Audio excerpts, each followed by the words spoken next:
It's I just popped up on. Okay, let me look at it on YouTube.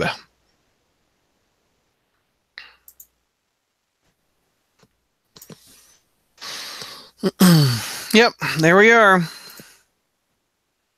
Hey, 7 people on YouTube. What's going on? Hey guys, it's just Brad and myself right now. We have JR running just a little bit late, and we have Ashley running a little bit late. And Mark Alford is going to join us. He's having a little bit of tech problems, but I didn't want to. We're already 2 minutes late, so I wanted to get the show rolling. Zach and I are holding down the fort. So let me. This may be the first time this has ever happened. What? The other people are late? No. You and me starting a show. Oh, well, that's probably of all these years. 12 years. Of 12 years, that's probably correct. So I'll put it up on the Facebook page real quick. Of 12 years, that's probably correct. Yeah, you're doing the Facebook page. Yeah. I was actually going to do that if you want me to, but I'm here. Let me. Okay. So people are seeing a little bit of behind the scenes stuff. No doubt. All right, so yeah, a big day today. A lot of like back home news. Did you see the announcement for Action Comics 1000, Mr. Brad Douglas? I did. It's going to be like $20. And the trunks are coming back. Oh yeah, the red trunks. What show are you on? Superman Fly Space? No. I figure I'm killing some time. You know, don't want dead air type things. Exactly. Here, talk to the visitors. The numbers are going up. Yeah, let's see. Okay. Right. All right. So that's not what I need. I need. Hello, Ryan Reed. Hello, Kalich Warlord, which is I think Symbio Bro. Andre Salanta. Yeah. Yes. Help me with the Joshua Nelson. Who people are with their handles. I'm always bad with that. The booze is not flowing freely. I decided it's not okay. Full disclosure. This is going to get sad for a second. Today is 10 years ago today. My sister passed away. So I'm sorry. No. Actually, this was actually a highlight of my day. So I appreciate. Oh, good. The 20 viewers now. I just now looked. Yeah, 20. We got 20 viewers. Wow. And so Hornacek. Hi, Hornacek. Hi, Quilsniv. Here, I got to get back to the chat. Here we go. Let's see. Wow, we got Andre, Ryan, Werewolf, Kalish, Alistair, MM09, Bernardo, Hornacek. Very nice. Quill Sniver. Which one's Quill Sniver again? I have no idea. Where okay. Neil's here. Okay. All right, Neil, what's going on? Okay, JR just texted me, said send him the link. I've already done it, but I will do it again. Oh, the booze comment was directed at the entire panel celebrating, not just Zach. I might have to break out a shot of whiskey and do that for you. Oh. Hi, Neil. I'm just now seeing that, so. Yeah, and by the way, I wanted to mention this because you see the Texas flag in the background. Yeah. Fun fact about that flag. That flag was flown over the Texas state capitol. Hey, JR, what's up? Can you hear me? Yeah, I can hear you. Rambo okay, great. Can the 21 other people hear you? Oh, look, we've got Dan Slott in the chat. Okay, no, just kidding. By the way, JR, you asked if I was a Texas nationalist. This flag actually flew over the state capitol. Oh, that's cool. So that's why I have it. We're trying to get for my office, we're going to get a U.S. flag that flew over the U.S. Capitol. And then we're going to get another Texas flag, and we're going to have them both framed and have them in our office. So, just thought I'd... And then what, declare independence in or something? You can be the new Texas like the new California. We can have 52 states. Well, isn't Puerto Rico trying to become the 51st? Oh, well, yeah. And then you got New California trying to break away from... New California's coming, yeah. Ryan Reed's flying the W flag because he's apparently a Cubs fan. For JR, right? We're I climbed the state capitol. we haven't quite started the show just yet, gang. This is a little behind the scenes. We're still Ashley's on her way. Mark is going to be joining us, and we haven't heard from. He's not having much luck getting into the Yahoo Hangout. So the Google Hangout, yeah. Yahoo's a whole different company there, Douglas. Sorry, my bad. So you should tell the story. You should tell the story about the kid that you had to call in your office. That was funny. A kid was walking the hallway and having a conversation, and he said, "Yeah, you know, Miles Morales is the better Spider-Man." And I go, "Hold up! Come in the office. Come in the office. Explain." And actually, he's a student of mine. Oh, okay. So he goes, "Yeah, I read the trades." And who can afford $4 for a comic these days? And this is a 16-year-old kid. And I go, yeah, that's expensive. He goes, yeah, I like to read them by trade. And yeah, my name's Peter, and all my life people have called me Peter Parker, and I've hated it. So when Miles Morales came out, I thought the costume's better, and he's cooler, and stuff like that. So you should introduce him to like the Ben Riley. Show him how cool that costume is. No, Miles Morales is his Spider-Man, just like Peter Parker was ours. I understand. Yeah. No, there is no other Spider-Man to be.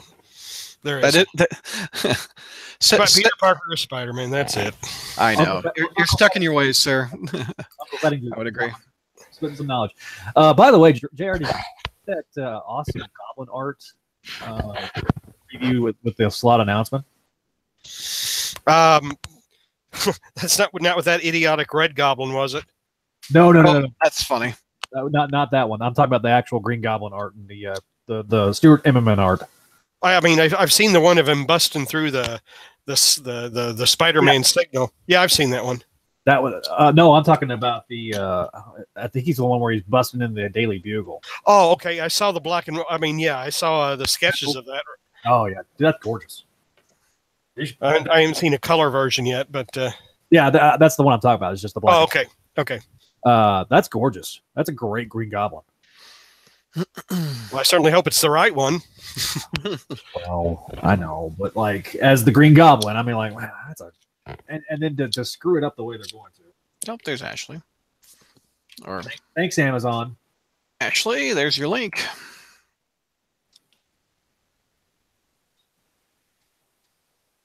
So it's a look. I think it's a good day.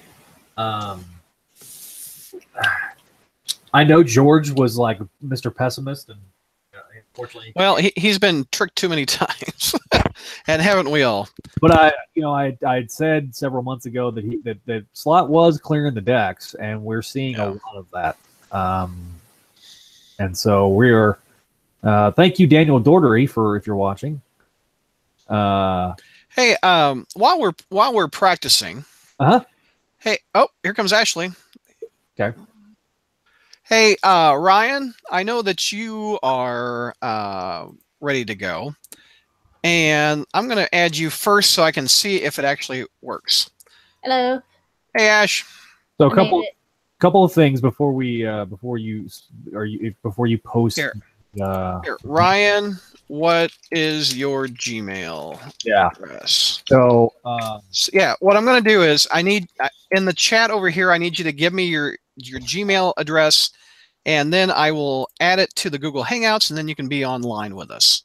And so, while doing the show, what I'll do is I'll pull my old okay, here it is. Skype green room duties. Yeah. So Ryan, I'm going to add you right now. What I'll do is I'll get everybody's. I'll try to get we'll have on deck, and then we'll try to get the list up. I know we got some guys trying to call from overseas. We'll try to get you guys in through first because Mark is online. Hold on. Let me see here. Crawlspace is back online, Bernardo. And I'm getting as bad as Douglas. Here, hold on. Enter name or so. Hey Ryan, I'm not seeing that. And as head names or and Andre, I'm just gonna call you Andre. I'm not gonna try to do your last name. Well, that kind of sucks. Hang on, I'm not here. Let's. Mark, are you having any luck? That's not what I need. Live callers are always hard to do. Yeah, and this is Why we juggle them so many. Okay, Ryan Reed.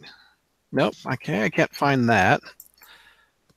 Maybe it's because I'm not friends with them or something. I don't know.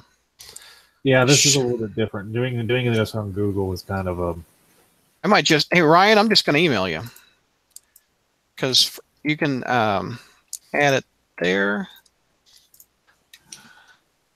Yeah, we don't want to do the. We don't want to put the Google Hangout link in the chat window because I know because everybody will add it and it'll be a cluster. Okay, Ryan Reed, check your email, click on the link, and you can be the first caller. In the meantime, I got to get Mark in here. Let's see. While you're working on Mark, I'm gonna create new conversations. How about this? I'll create a new conversation. New conversation. Everybody post your email. I'm doing this on the Hangout side. Right. Okay. Okay. What I'll do is when you're on the deck, send me an email. All right. Who do we want to do first? Let's start with Ryan. He's been ready to go. I saw his picture. All right. Ryan. And that way I can just add him via email here, and you'll have a list in our little chat window here. What I'm going to do, Brad, is I'm going to. Yeah.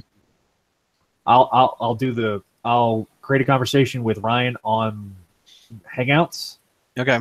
I'll get his email and then I'll port it over, and then whoever's on deck, I will do an individual. So have Google Hangouts open, guys.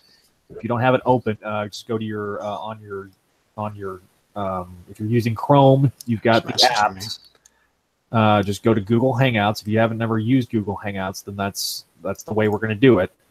But have Google Hangouts open as just a tab, and then you'll see you should see a message from me or Brad that we are doing the call. Does that make sense?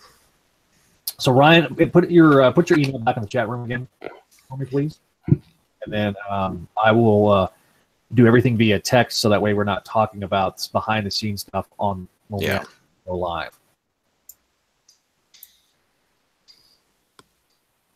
No, I don't want to go. So, I got it. I've sent it several times to Ryan. I'm not sure why he doesn't get it. Yeah, let me go here.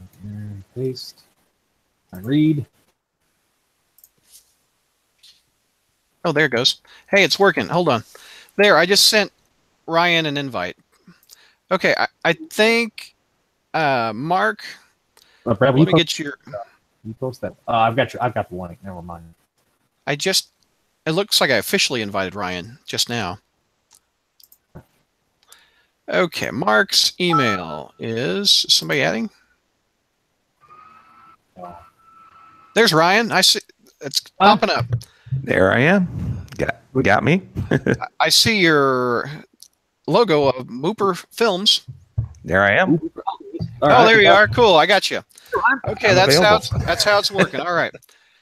Okay, what's your email? Yep, Mooper Films. Lord Alford something. Okay, hold on. This seems to be a small delay on things. Okay. I think it's Lord Alford. You look like you're coming in via satellite. There. It's like we're talking to the International Space Station and Ryan's here. You know? Das Svidanya. Ryan, you got a light anywhere close? You're dark, sir. You're almost dark, Mark. Oh, there you go. You just turn the kitchen light on. There you go. Now, Mark Alford, make sure that Mark's got Hangouts open. I hope so. I just sent him another invite. That's better. Ryan, you look night and day better. You got the ball, the not the snowball, but the other blue. Yeah, I have the Yeti. It's a Yeti. Yeah, I saw those at Walmart now. They got those at Walmart. So. Yeti. Hey, okay, I got Mark. So you should be able to add him. I've sent him multiple invites. Let's see.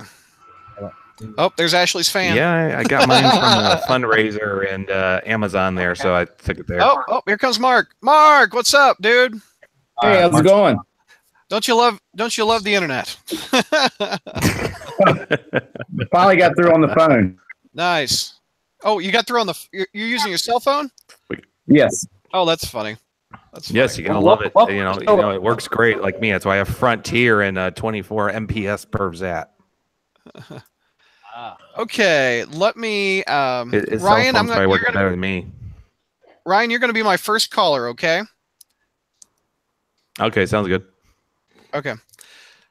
I'm going to hang up on you and get you one more time. Okay. Okay. Yep. Eject from the call. Are you sure? I'm ejecting. Here he goes. He's ejecting.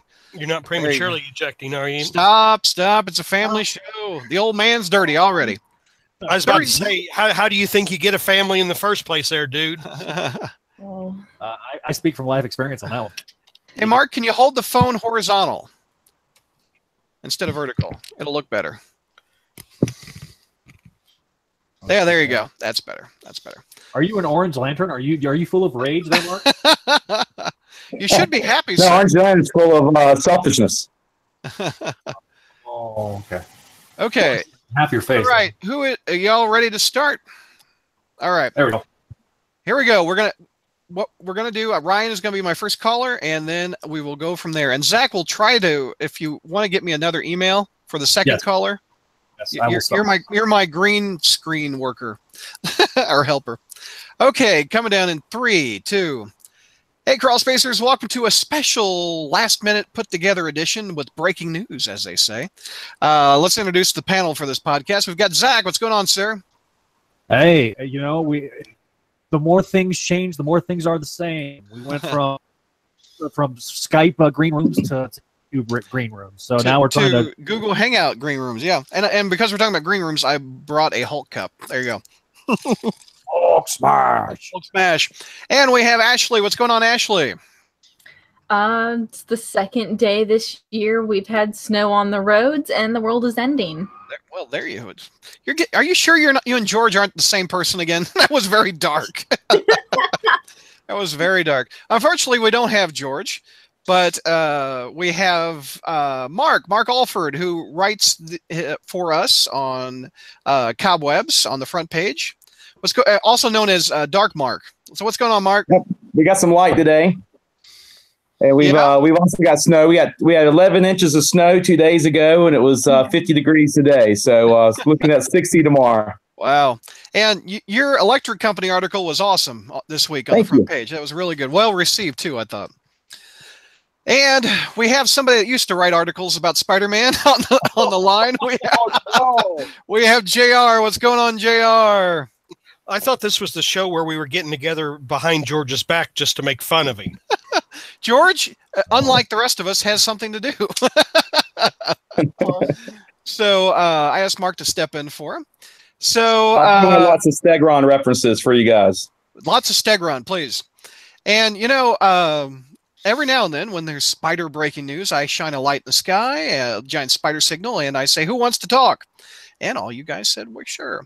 And also 38 viewers on YouTube are watching us right now and want to talk. And we'll take live callers about this. And, of course, the big news, Dan Slott has officially confirmed he is leaving the Amazing Spider-Man title after 10 years. And he did an interview. I don't know if he planned it, but with thevulture.com. So he went to an enemy website. No. I think we're the enemy website there. Well, yeah, if you wanted to do that. I'm going to read you a couple Dan Slott quotes. The interviewer, let me see if the writer's up there. Abraham Reisman interviewed Dan Slott. And he said, quote, I never thought I'd see you walking away from Spider-Man. Was this a hard decision to make? And Dan Slott said, quote, this was a decision that was made way long ago. I got to feel like a jerk because whenever someone would interview me or whenever it would come up on panels, I would look out at people and say with this stern look that I was never leaving. Very much in the same way I was saying Peter Parker is never coming back. I killed him. And I lied. I lied horribly, but that's what us storytellers do. We spin lies. What a pack of BS. I'm personally offended by that line. Why are you offended? Because that is probably the most narrow-minded view of storytelling you could have, that true, honest-to-God, good storytellers should know that the best stories come from the truth and not lies. Yes, there's an element of illusion that applies to any kind of story, but it's the same idea that acting is just pretending. Writing isn't about telling lies and making things up. It's about understanding, these real and visceral, emotional, and human experiences and applying those into a fictional world. His other quotes. Comic I see about storytelling, and what did I expect? So the other quotes from Slott was, "This was a long time coming. I had all these benchmarks I really wanted to hit. I was talking to former Spider-Man writer Jerry Conway about how long I'd been on the book at one point, and he was talking about the speed with which the book was coming out, and he was like, you're running a marathon." And I'm like, yeah, we're running a marathon of sprints, because the book is coming out 3 times a month or 2 times a month, 18 times a year. Spider-Man was coming out so rapidly. Like when we were on Brand New Day team, we had a team of 4 writers, and I was one of them. And we were doing it 3 times a month, and we burnt through 3 writers, and we needed to reload up with 3 more for the second phase. And the other guys were like, this was fun for a while, but this 3 times a month thing was whoosh. And I was like, but it's Spider-Man. And they're like, Dan, do you want to go too? And like, you get 4 new writers. I'm like, no, it's Spider-Man. I could always see the next furlong. I could always see what was ahead. Like, get this far and I'll make it to the next wave of Brand New Day writers. Then if I make it this far, I'll get to 1 out of every 5 issues of Amazing Spider-Man ever published. If I get to this far, I'll get to issue 700 and so on. So I kept having these benchmarks to hit. And then I realized once you hit 10 years and then issue 800, the next benchmarks were way too far away. So I always knew that was the zone. Anyone who follows my Instagram account, every now and then I would post these cryptic numbers from my whiteboard, this running tally, of which that tally starts in like July 10th of 2014, where I knew what I was counting down to and no one else knew what I was counting down to. And I wanted to lock that in, and I could prove I wasn't lying. What's the panel's reaction to that quote? I think he was lying. You think? He says at the beginning of the article, he goes, "We spin lies. That's what storytellers do." I think he's lying. Yeah. Figured. I was the line, because I've seen it in another quote, he was talking about they would have to fire me. They would have to pull me away from my favorite book. Do you think that was a lie? I think that was probably true. I don't know. Yeah, I think that's what he believed. That's what he was hoping for. Yeah. I think the next section of that exchange is pretty telling. Because like this is where I really think he was lying. So the interviewer says, so 2014 was when you did the math and realized that sometime around 2018 you'd be stepping off. Yeah. It's also around the time we were doing Spider-Verse. And it was a big undertaking. All the research you had to do, all reading the different Spider-Men and all iterations, because that's so hard to do research. And because we were working with 2 artists who were doing it in 2 different speeds, we had so many tie-ins from many other writers, and they needed to know how certain issues ended. All of Spider-Verse was written out of order. There were no 2 issues that were plotted in a row. Mind you, that was Oliver Copiel and who was the guy that did the Volume 4? Camagoli. Yeah. If you would have gotten somebody, I don't know, not Oliver Copiel, to do the book, you wouldn't have had to have 2 artists, might I add. But he's like, yeah, in the middle of it, like, ah! Yeah. And that was it. I was very much aware, okay, I'm thinking something inside me broke. If I'm going to make this man, if Spider-Man can lift that heavy thing off his back, I can do this. Oh my God. So let's go around the horn. Did Ashley, or did you ever think this day was coming? Are you happy? Are you sad he's leaving? Are you? What kind of question? I know. I know. I'm so torn up. What will I do? You're verklempt. No. Yeah, it definitely. I think it came as a surprise. I wasn't expecting it to come up this soon. I thought there'd be kind of a little more preamble going towards it, but I mean, it does make sense. It's where we are in the story. I think. I don't know. I think Slott's applied all he can, and all the storylines he's done have kind of run into the ground. There's not really much, nowhere else to go, and there's not much left to work with. So, I mean, it's been about damn time for a new writer to come up to the plate for many After 10 years now. Yeah. I think I'm. Oh, I'm sorry. Oh, I'm sorry. Just one last note. I think if Spider-Verse can boast anything, it's that it kind of was the beginning of the end. So Yeah, exactly. it's 1 point retroactively. Right. So Ironically, that's when we started doing more shows together. That's when I was just doing the satellite books, and me and Ashley were doing those together. And so that's kind of I do have a little bit of a nostalgic bone that's tickled when it comes to Spider-Verse, simply because that's when I first started interacting with you, Ashley. right. But So, you know, JR, you've read Spider-Man longer than any of us on the panel, probably. I'll get the mark. I'm not sure if Mark beats me or not. But have you? Where would you rank this in Spider writers? I mean, has there been 10 years where you wished an Amazing Spider-Man writer we'd get a new one, or has this been the longest spell for you that we have had one singular voice, or what's your thoughts being a longtime Spider reader? Well, actually, I was kind of hung up there thinking about tickling Zach's bones, but anyway, I'm out. I'm out. But you know, the thing is, I hate to say this, but I react to it with more just weary acceptance than anything else. There's no joy, there's no anger, there's no really emotion at all. It's like, okay, good, finally. We've been waiting for this for a while. But see, here's the thing. I don't expect things to get any better. I guess that's one reason why I'm so underwhelmed. Or so, I mean, I just don't. There's still too many players, you know, who at Marvel who are truly responsible for the quality of Spider-Man in a way, as much as Dan Slott, really. How would you rank the last 10 years in Spider history? Oh Lord, you know, it's been so long. It's almost. You really can't compare that run to. I mean, is it one of the better ones? No. Is it one of the worst ones?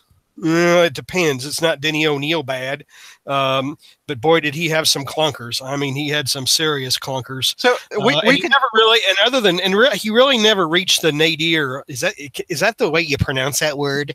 Nadir. You're the teacher. Do you know? Is that it? Nadir. I do not teach English, sir. Well, judging by sometimes listening to you on the show, you don't speak it either. But you're cutting through, JR. You're cutting through. The hate is breaking up your connection. Yeah, go ahead. But really, he didn't. I mean, you know, I don't think anybody's going to cite it. You know, when you talk about the greatest Spider-Man stories, I don't think anybody's going to come up with a Dan Slott story, at least not from this run. People mention Spider-Man Human Torch. I think people will look at his superior Spider-Man run as probably his the best, you know, his best contributions. But I think when it comes down to great Spider-Man writers or great Spider-Man stories, he's not going to be represented. So there aren't that many amazing Spider-Man writers. I mean, we can name them. You got Stan Lee, you got Jerry Conway, you got Marv, right? Did I miss one? Lynn, you missed Lynn. You got Lynn, Marv. Oh, he dies and you forget him. I mean, I'm so sorry. You got Lynn, Marv, and Peter Denny David. O'Neil, right? Mm-hmm. And then you've got Roger Stern, and then you've got David Michelinie, DeFalco. I'm sorry, DeFalco, David Michelinie, J.M.D. Mateus. Yep. DeFalco again. DeFalco, then JMS, and then Slott. Oh no, Mackie, then JMS. Yep, Mackie, JMS, and then Slott. So who's in your top two? Who's in your bottom two, JR? Well, Stan. You know, Stan, I don't even rank Stan, to be honest, because Stan, okay. I mean, you know, that's fair. The way I see it, you know, Stan, Ditko, and Romita Sr. are kind of there by themselves. You know, essentially the creators of the character, and also their writing and their style were also products of their times. If I had to guess, then Conway would be in your top two. No. Oh, wow. Okay. Stern and Bill Mantlo, probably. I mean, as far as he's not an amazing writer. Yeah, I know that. But, well, are you speaking he's not an amazing Spider-Man writer, or was that an adjective about his writing in general? Okay, you're just talking amazing Spider-Man. I'm talking amazing. I want to hear your top two and your bottom two. Denny O'Neil's bottom two. I love the look on his face when JR is pondering with the well, see, I didn't like Michelini that much. I mean, I hate to.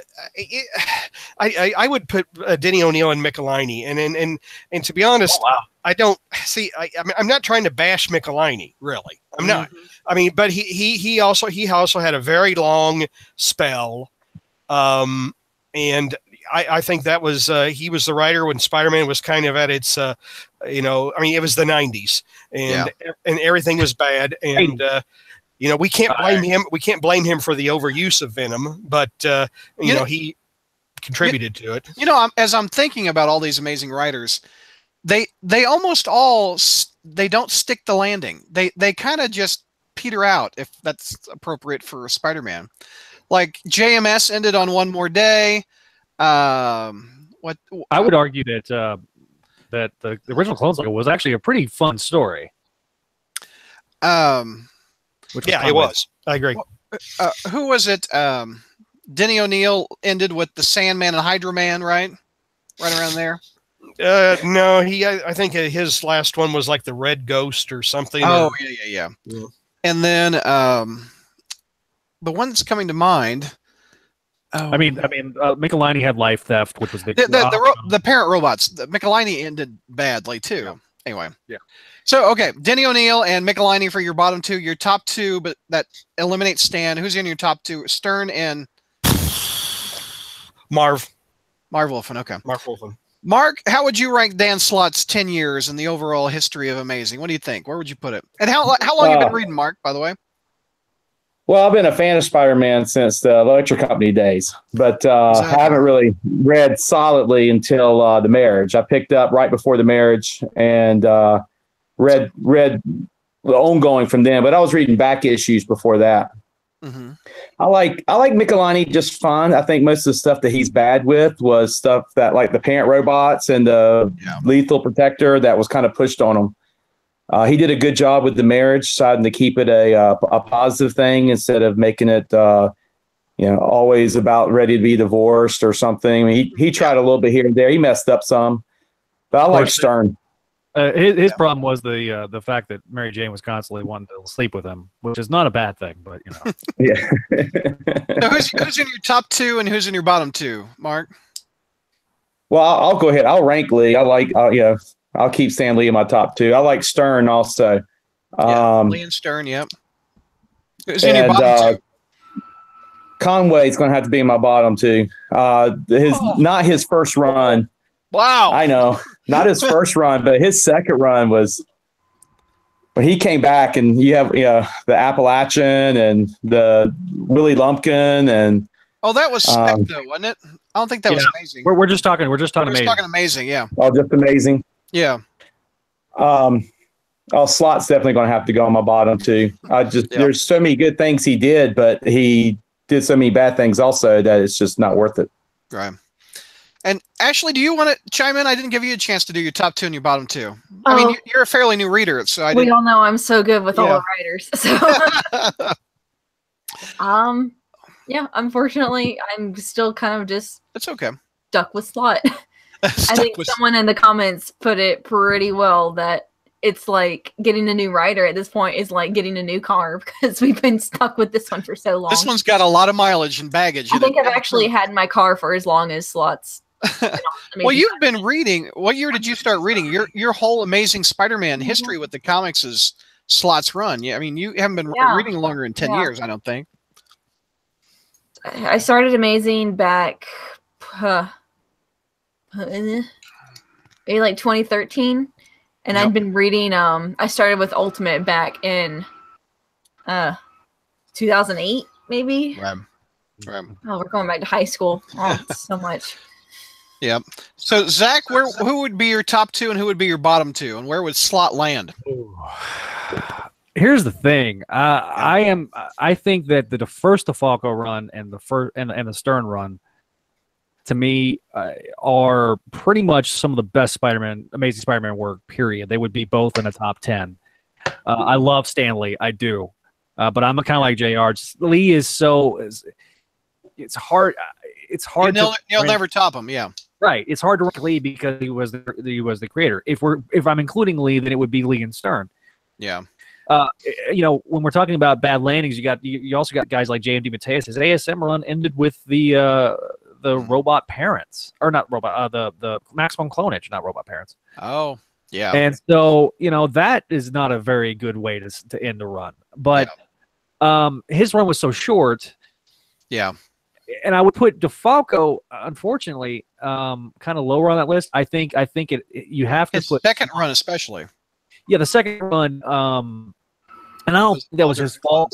Yeah, because ASM wasn't driving the bus. It seemed like Spectacular and Webb and Peter Parker were driving the bus more than ASM, and it was more reactive. So that's not Slott or not DeFalco's fault. So in that regard, I would have to rank Mackie and Slott towards the bottom. Mm-hmm. In my list, because the only time I've ever dropped Spider-Man was because of Howard Mackey's writing. Yeah. And I love Mackey's run on Peter Parker preceding that. Mm-hmm. Preceding his run on Amazing, but I don't really like his work on Amazing, and I think he was on there far too long. He'd been on there for almost 10 years. It's kind of like he kind of suffered the same thing that Slott had. Yeah, where it's on the book. Mackie and Slott have similar problems with being on there for a long time, and the ending is not as good as when they first started. Yeah, I mean Mackie started on Web of Spider-Man in '89. Yeah, and then jumped on to Peter Parker Spider-Man, did that forever, and then he did ASM forever. So it was just he was on there too long. I would rank Stern and DeFalco in my top, with Conway my third. Denny O'Neil and Slott are in my bottom two.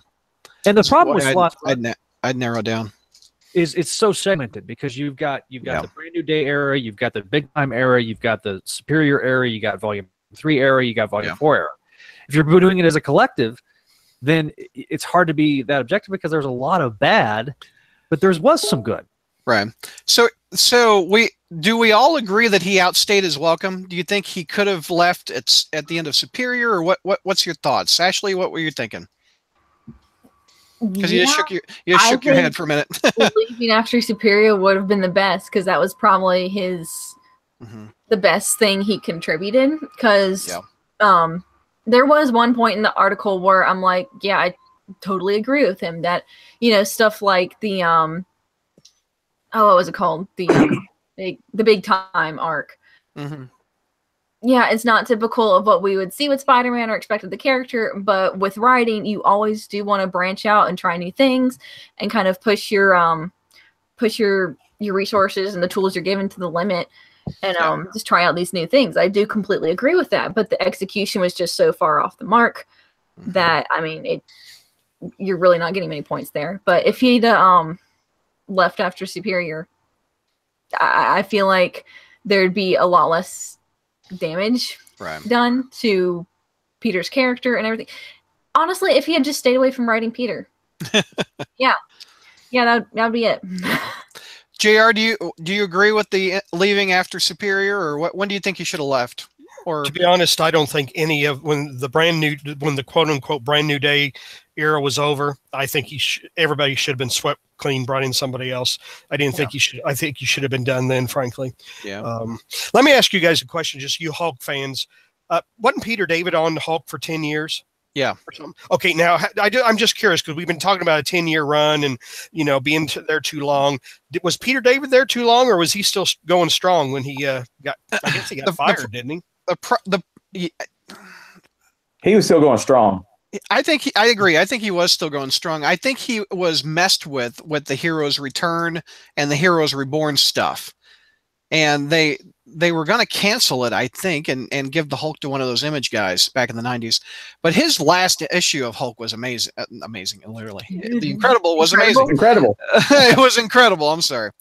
I don't think Peter David outstayed his run. I think that is still the best Hulk run of all time. I don't think you're on top. There's a big difference, though. You have one a month with the Hulk, but with Amazing, you're doing 2, 3 a month. We got 4 a month for a while, didn't we? Yes, Big Time, you did. The only other person there's only 2 other people that I can compare that have a 10-year plus run, and that would be Chris Claremont on the X-Men. Yeah. and you'd have Brian Michael Bendis on Miles/Ultimate Spider-Man. Ed Brubaker is somebody I'd also throw in there with. You want Was to he do on Cap that long? Was he on 10 years for Cap? Yeah, he was on there, I think, about 8 years. I do think Chris Claremont outstayed his time there. I think that kind of petered out. Yeah. And I think Bendis, it was time for him to step aside a little bit for Miles too. Oh, absolutely. You and I have said several times, because you and I think maybe Ashley are the only ones still reading the Miles Morales book, that the Miles Morales book has been pretty garbage since before the stupid Civil War 2. Yeah. And it's just not been Spider-Man 2 was hot garbage. Just because it served little purpose other than for Bendis to sit there and be like, hey, look, here's the Ultimate Universe back. Hey, look, it's there. Yeah, we brought Mark Bagley in to draw it too. Yeah, exactly. Let me ask the question to Mark and Zach too before we move on a little bit more. When should he have left, or should he stayed on, Mark, or what do you think? After Superior Spider-Man, that would have been a great jumping off point. Yeah. Yeah. That was his top as far as I'm concerned.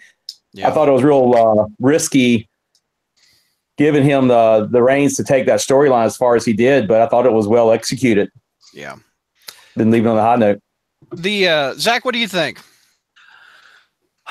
I agree with JR from a certain standpoint, but I remember being on this show and saying that Slott needed to do it and needed to show what he could do, because he was far more consistent, I think, during the Brand New Day era.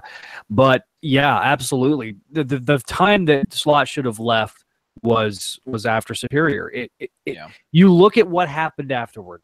You had Volume 3, which was a middling mess with the Parker Industries garbage, and then you go into Volume 4 where you get the sort of time skip, and then we're in this brand new, Peter Parker being international billionaire playboy philanthropist. Yeah, that Volume 4 was absolutely the worst. Volume 4 was absolutely just. I mean, you got Clone Conspiracy in there. You've got just bad.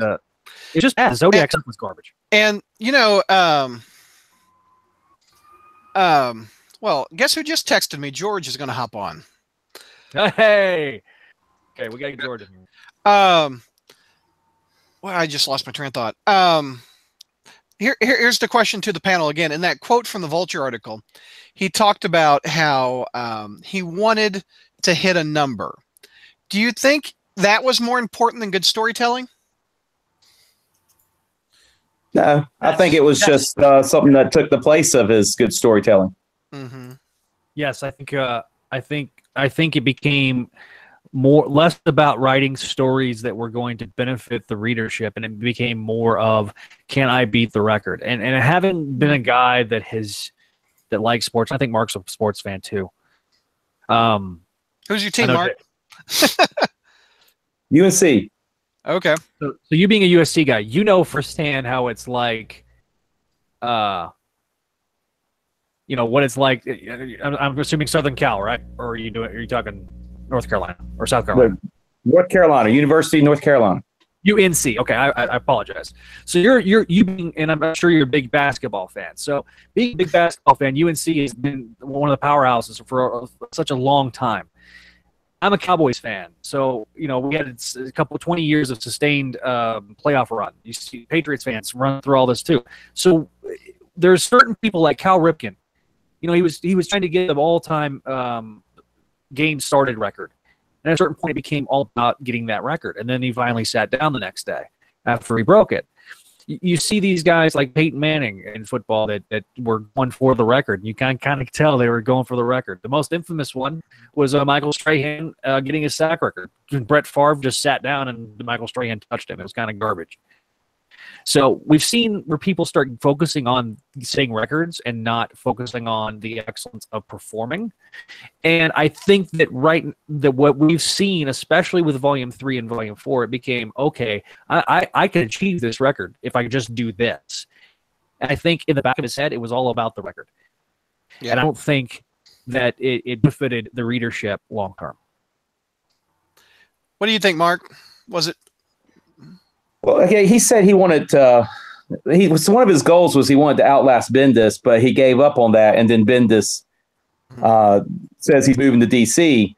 But that doesn't line up with what he's he's saying that this was all planned for a long time because he's taken over Bendis at Iron Man. That's why I think he's lying. I think that Bendis left and they used this opportunity to pull him off the title. Yeah, I don't think he's going willingly. I just think he's wanting to save face. I agree. You agree with that statement, JR? I do. You think he's going willingly? I can't read his mind. I mean, Hold on, George. What's up, George? Hey, everybody. Hey, George. Hey. Go ahead, JR. Your point. I can't read willingly or not. I don't know that he was fired. I don't know that he, to be honest, he probably felt he had some good stories left. Maybe he was ready to do something different. I don't know. I mean, so, but see, they've always Marvel. Everybody at Marvel is just disingenuous. They cannot, it's almost like the whole thing about how do you know a lawyer is lying when their lips are moving. We literally just mentioned that last podcast. Yeah, and I just and so I mean you're asking you're asking earlier what did Slott really mean this, or was he lying or whatever. He's always been disingenuous. All of them have been disingenuous. I don't know what to believe from any of them, and frankly I don't care. Let's get George's reaction when you heard it was official. You wrote the article on the front page. Well, it wasn't really an article. I mean, it was just. you put the news up. Yeah. It was just this is happening officially. Yeah.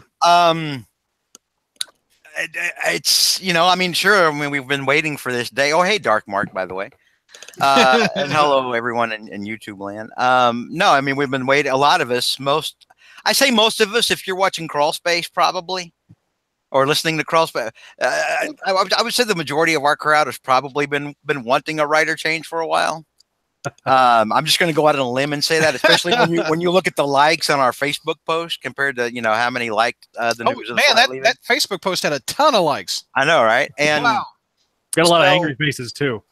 So at the same, no, we got like 4, a lot, and then that one guy that made the angry face on like everything that anybody said that was like yay slots get leaving. But no, I mean we've been waiting for this for a long time. But that so we celebrate that as a victory. This was a long time coming. This should have been done after Superior Spider-Man. This is probably mentioned that. Yeah, that's about to say something probably been already brought up on the show so far. Yeah. At the same time, though, there's that old adage: be careful what you wish for. The monkey's paw is always out there, and in this case, the monkey's paw could turn into a fist. And and get medieval on you, because if they saddle us with Spencer, we don't know what Spencer we're going to get. Right. We don't know if we're going to get Superior Foe Spencer, where it's whoa wacky, or if we're going to get woke AF Spencer, where everything is him trying to reconcile the universe against Trump, and he's not on a mission. You know what I mean? Yeah. Right. So we don't know which Spencer we're going to get yet. So we both hope it's the Superior Foe Spencer. I think everybody hopes that, but I don't know if that Spencer even exists anymore now that he's woke. You know what I mean? Yeah. I don't know. Do you come back from wokeness? Is that a thing you can get better from? I don't know. Well, if you want to keep your job after that Secret Empire, I guess you would. Oh, well, that's yeah, no doubt. Yeah, that's so. Frontier just mentioned in the YouTube chat about Dan Slott's notebook filled with Spider-Man. Do you think the notebook is empty? Yes. God Almighty, yes. Do you think he was fired or stepped aside? And because I remember a quote, "You'll have to pull me from this title or fire me." Yeah, no. I mean, he said that, but here's the thing, you can't. JR was pointing this out when I signed on, and it's something I had even asked last week. Does anybody even trust Marvel, or does anyone even trust Dan Slott? Yeah. Dan Slott admitted he lies today, and he's fine with lying. He's like, boy, I sure do lie a lot. I mean, he lied to get the job in the first place. Yeah, I mean, he lied to get his job at Marvel in the first place, robbing somebody else out of an internship. But so we don't know, because I mean, on the one hand, he did say they'd have to fire me for me to ever leave this job, but then again, on the same time, who knows? Because he's a liar. Oh, I'm sorry, storyteller. Yeah, storyteller. Don't validate him. That's not. Yeah. Zach, what do you think? Was he fired or he stepped aside? I think he was asked politely to step aside. I think that And honestly, if you weren't going to do it with the Marvel Legacy, he should have got off with Marvel Volume 3. Volume 4 should have never happened. And honestly, if you were going to do a true Legacy reboot and bring back the old numbering, you should have done it. That should have been the time for Slott to step aside. Yeah, we have been limping along for the last 8 or 9 months, and I'm telling you, George, years. Well, no, especially you think about the last several months of how mediocre the storytelling has been and how it's all been back to basics. And I've been telling everybody that this, like, slowly but surely, the toys are being put back in the box, and here we are. Yeah. The toys are finally somewhat in the box. Of course, we got the hot mess that is the Red Goblin. Ooh, real quick before we start taking live callers, the live callers don't trigger me. They want to know, JR. It's been confirmed that Norman has a Carnage symbiote on. Well, hang on. Confirmed in that it was on an Amazon UK solicited for a book coming out like in 6 months. There's Carnage tendrils coming off that goblin in that preview art. Was that preview art like legit preview art, or is that looks like fan made? No, it was on the Vulture article, I think. I think, or where did I see pumpkin bomb with its own Carnage face. Yeah. It definitely looks like Carnage meets Norman. By the way, every time I hear pumpkin bomb, the word pumpkin bomb, I think Bailey. You hear Bailey? Yeah, I do too. Yeah, I do too. So the question to JR: Norman wearing the Carnage suit. What's your opinion? You guys know what my opinion is. I mean, come on. You don't like that idea? Norman having a symbiote? You know. Why don't we just, why don't we talk about something, why don't you ask me? The fans want to know. Why don't you ask? The fans already know. Everybody knows. Come on, on. Let's hear it. What do you don't like the idea? I'm the same grumpy old man I've always been. Everybody knows how I feel about that. I'm not going to, I don't think I should comment on it until it's actually confirmed. I think it's a stupid effing idea, but, I mean, in fact, I think it's a GDMF and stupid effing idea. But holy cow, that's a lot of abbreviations. JR, would you agree? In there. Ampersand, exclamation point, number sign, pound sign. I mean, would you agree though, JR? And I don't mean to use the Kirby hand. Yes, you do. Yes, you do. Would you agree though that it presents at least one more opportunity for Slott to let everybody else down again? I don't know that I ever got back up to be let down again, frankly. Oh dear. It's. I mean, come on. You guys know how I feel about it. So, Hornacek has said, "Don't poke the bear," and also asked JR what he thinks about marriage. By the way, for whom it appears to be working for Brad. 13 years this year. It didn't work for Zach. And by the way, that is the variant cover for Amazing Spider-Man 799 by Ed McGuinness. So, any other thoughts before we open it up to live callers? What happened to McNulty? Did y'all just drive McNulty from this thing? I thought McNulty said he's going to be late. Okay. Not sure he's going to be able to make it. For the first bit, it was just me and Brad. I know. So, Ryan Reed's going to be our first one. And Zach, do you have the email that you can put in our chat? I've got it all. Put it in our little chat and I will add it to this window here. Zach is working the green screen for me. Okay, let me eliminate the green screen. We have a green screen. It's not a green room. You mean green room? I'm sorry, I've been working with too many green screens. Mr. Broadcaster, you mean the green room? Raise your hand if you teach broadcasting for a living. Wow, you now have a new insult. There you go. Brad's gonna beat us to death in a minute here. Yeah. All right, I just added Ryan.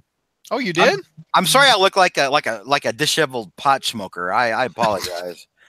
I needed to trim my beard, but I was in a rush. Huh? Are you going to add them, Zach? I could. Or if you've got the emails. Hang on. I've got, you can do it. Let me resend the link. I need to get the link. Okay. The link, just a second. While he's getting them on, I'll say I think I know what Slott's lasting impact on the title is going to be. Mm-hmm. What's that? It's going to be moving him to the science editor position at Daily Bugle. I think we'll see that stick around for a while. I'm actually okay with that. That's funny. All right, Ryan, if you would click the link, please.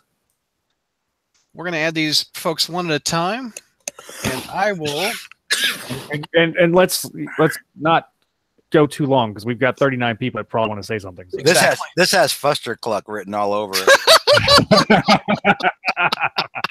The Douglas filter is still in effect. Oh, that's funny. Ryan, All right. let's see. Ryan Reed says, got it. Oh, he got it. Okay. Yeah, he's got the link. So Okay. Click on it and come on in the room. yeah, you got to click the link, guys. Yep. Oh, man. So This is gonna take 4 hours. cluster. All right. So while we're waiting, everybody Okay. on YouTube, keep it kind of to the point. Let's not ramble. Yeah. Ask a question to the group or whatever you'd like. Ryan Reed, I don't know why it won't let you in. Okay, well let's come back to Ryan. If that's Okay. Let's get another one. Zach, you want to pull Get it on? Andre? Yep, I'm sending the All text. right, Andre. And so Andre, if you'll click that link that I sent to you in the chat window. Nice. Real quick before people start coming in, Yeah. how many? What's the over under on how many questions Ashley's going to get about her cat? 5. Man, I forgot about that. I think plus or minus 5. That's funny. And Andre is the writer of web lines on the front page. He recently Oh, yeah. Yep. Yeah. So we're adding Andre, hopefully. and didn't Andre write that really positive article on Slott? So this could be interesting. That's true. Yeah, that went over like dead puppies on the. Stop! No. Oh, Stop! Oh, here we go. Here he comes. It's a frozen Andre. Andre, can you hear us? You're on the air. You're on the air, Andre. What's going on? I see faces. Oh, all right. All right. Do you have Andre, what's your reaction I to see Dan Slott faces. stepping down from Amazing? I see faces. Hello, guys. Hello, everyone. What's up, man? Where are you calling from, by the way, Andre? Yeah. Yes. Andre, where are you calling from? Hello. You guys see me? Nope. But where are you You guys calling see me? from? Maybe we just have audio. Where are you calling from? Oh my god. I don't know what's happening. Oh yeah, I am on the air. I'm calling the camera. Andre, where are you calling from? Hello? Oh no. Okay. There you go. We saw him. There's Andre. We see him. He's got his Venom shirt on. Yes. Very nice. Talking, Andre, can you hear us? Yes, I can hear you just fine. All right. Can Where are you guys calling from, sir? hear me? Yes. Calling from my mother's office. No, in in Brazil. in Brazil. Okay. Brazil. Oh wow. Okay, let me put Andre up on full screen. Okay. Calling from Brazil, Yes. and you are the writer of web lines, and you are a Dan Slott fan. So I want to I want to hear your thoughts about Dan Slott leaving. My God, what a mess. That's not what I. Go ahead. Are you sad? Are you happy? Let me hear it. Yes. Tell me why you're sad. All right. Oh, we're gonna be. He's giving me Kirby hands. He's frozen. Okay, go ahead, Andre. Why are you sad?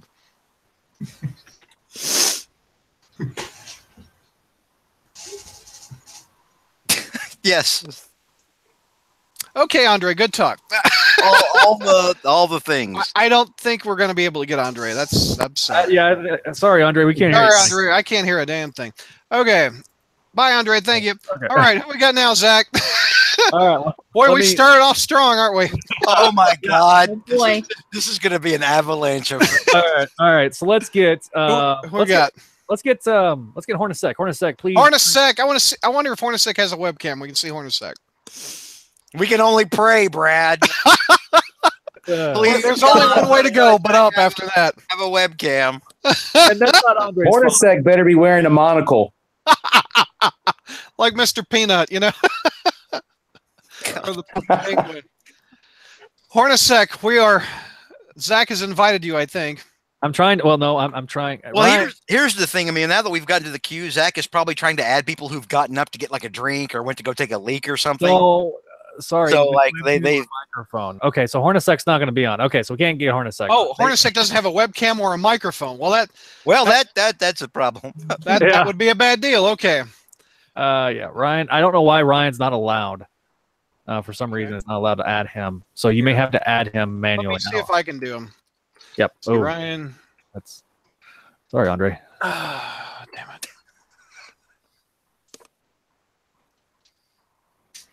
Asking in the chat, what is your email? Yeah, if you want to be on the show, you got to give us, guys. It's 2 a.m. So I'm gonna be okay. Yeah. You guys wanted live callers. We have. If he was at home in Germany, he'd be better. He's in Brazil at his mom's house. So He said the delay was awful. Okay, so now is that okay? When I say email, I mean your Gmail. We need Gmail email so we can do Google Hangouts. All right, let's do Symbio Bro. All right, hit it. Invite Symbio Bro. All right, so let me do a new conversation. Sorry about that. When I say email, you say jump. Email. Jump. Jump. All right, if you don't have Hangouts, I can't add you. That's why they pay me the big bucks, folks. DJ Georgie George. I feel like a reference went over my head. I'm going to invite Neil. Neil's coming in. Okay, bring me. I'm bringing in Neil. I got an email. No, please, I get enough of Neil on Mondays. Oh, don't understand. Andre is cursing the Brazilian connection right now. I feel bad for him. Sorry, Andre. All right, let's. You got Neil's email, right? Yep, I saw that I officially invited him. I don't know how entertaining this audio podcast is going to be with. Hey, you got him? No, I got him. You got him?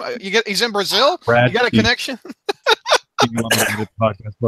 I feel bad for like whenever this goes up in podcast form because there's no way Brad's editing this. Absolutely no way that happened. This is all getting.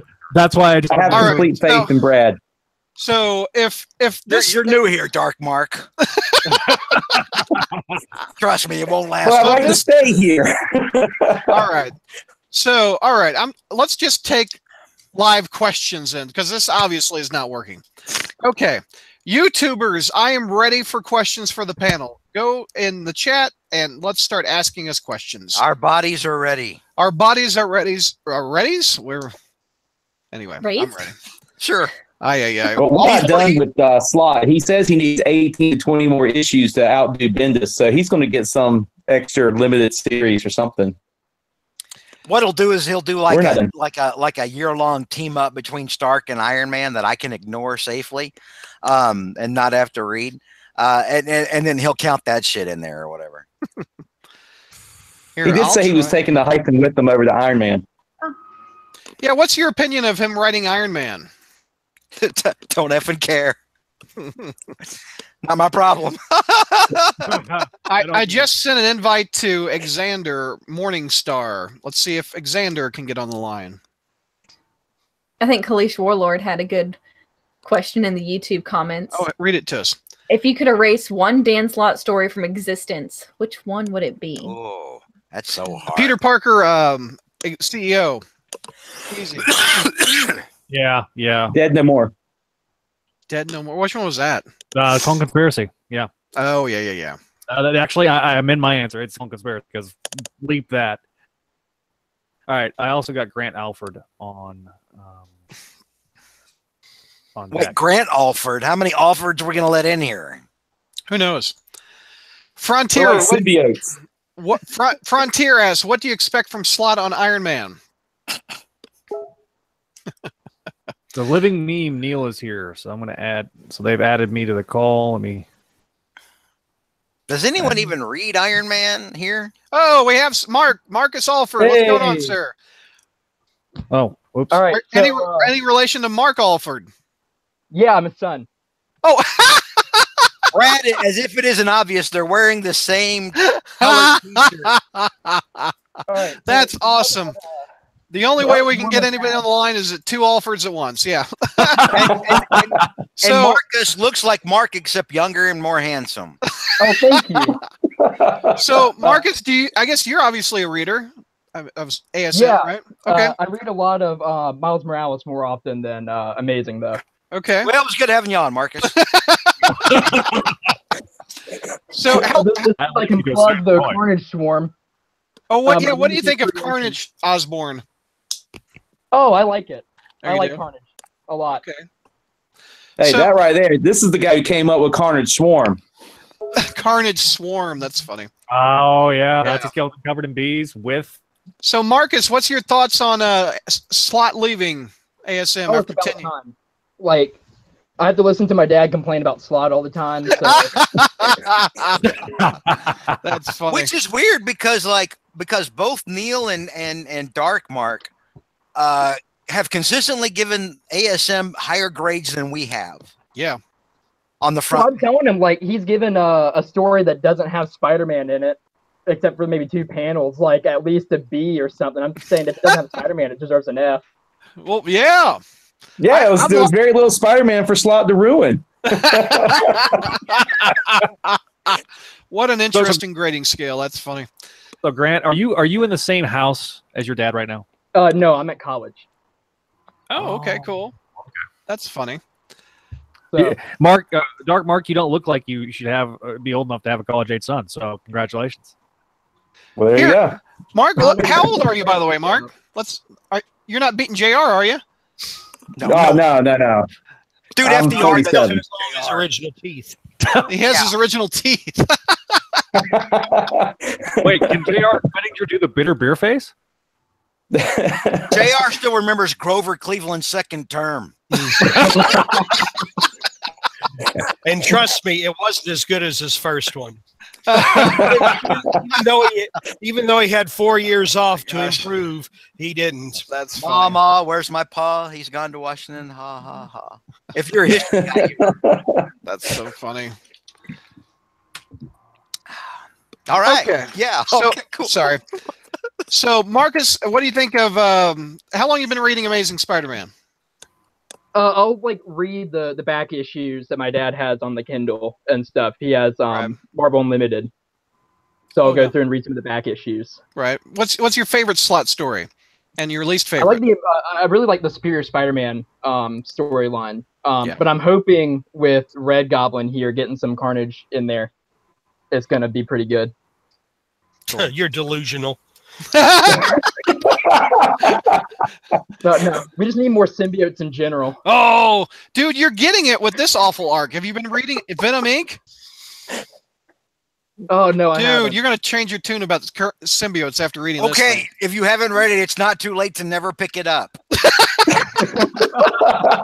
I'm a We need more symbiotes to bring second marriage. Pretend it's like somebody giving you dire warnings from the future.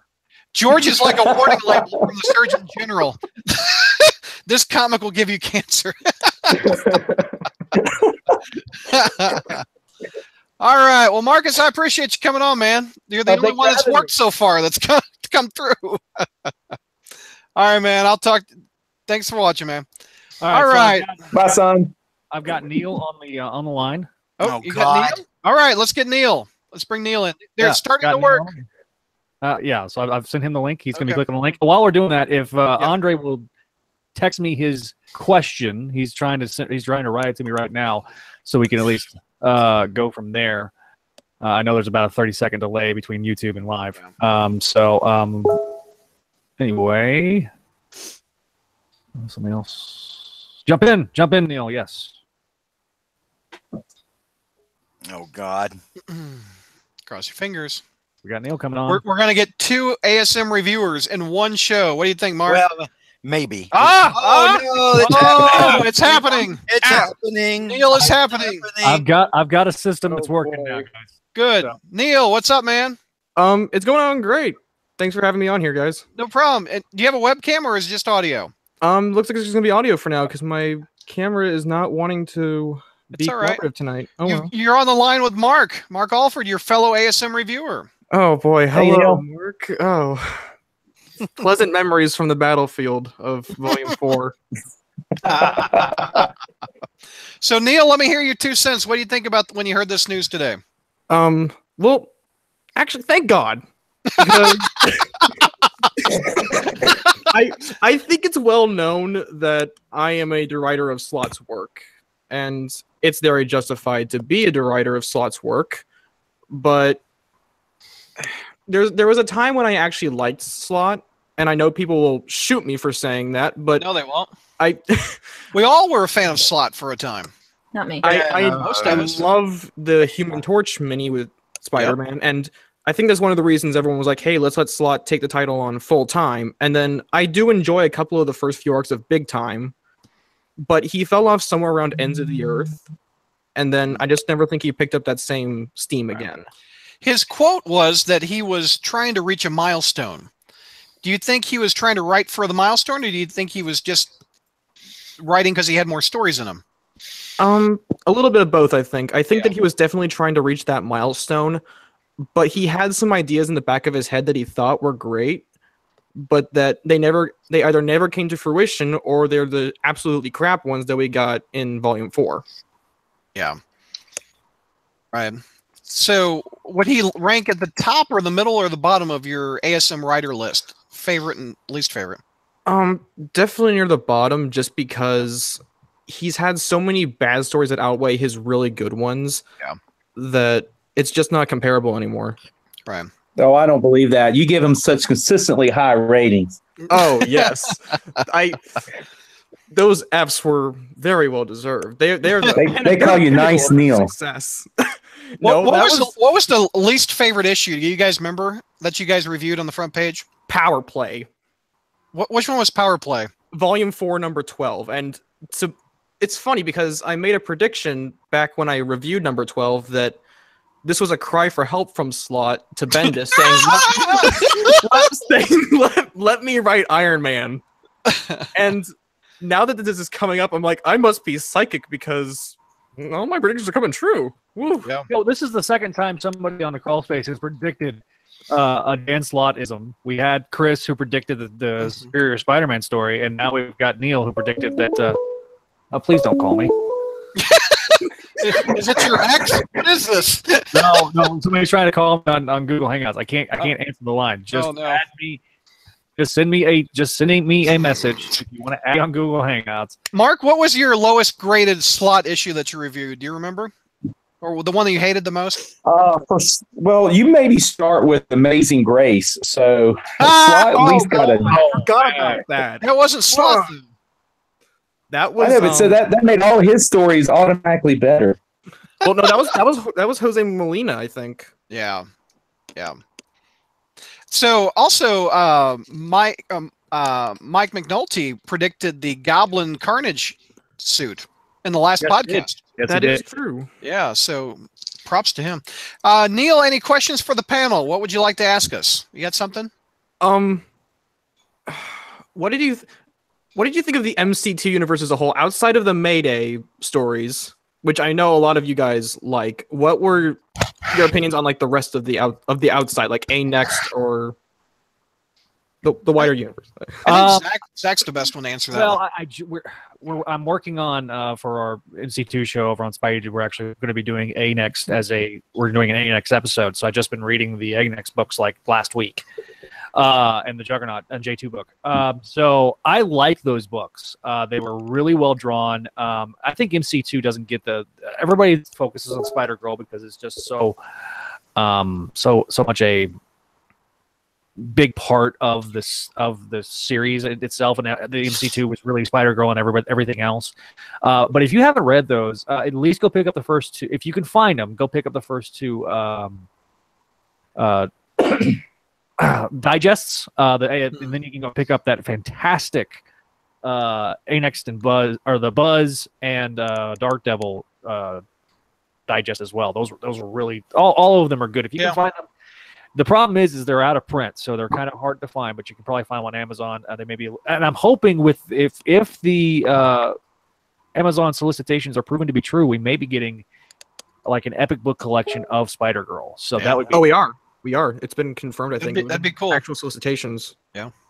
So that is huge. All right, Neil, I appreciate you hopping on. We got a lot more people wanting to get on. So thanks for having me, guys. Thank you.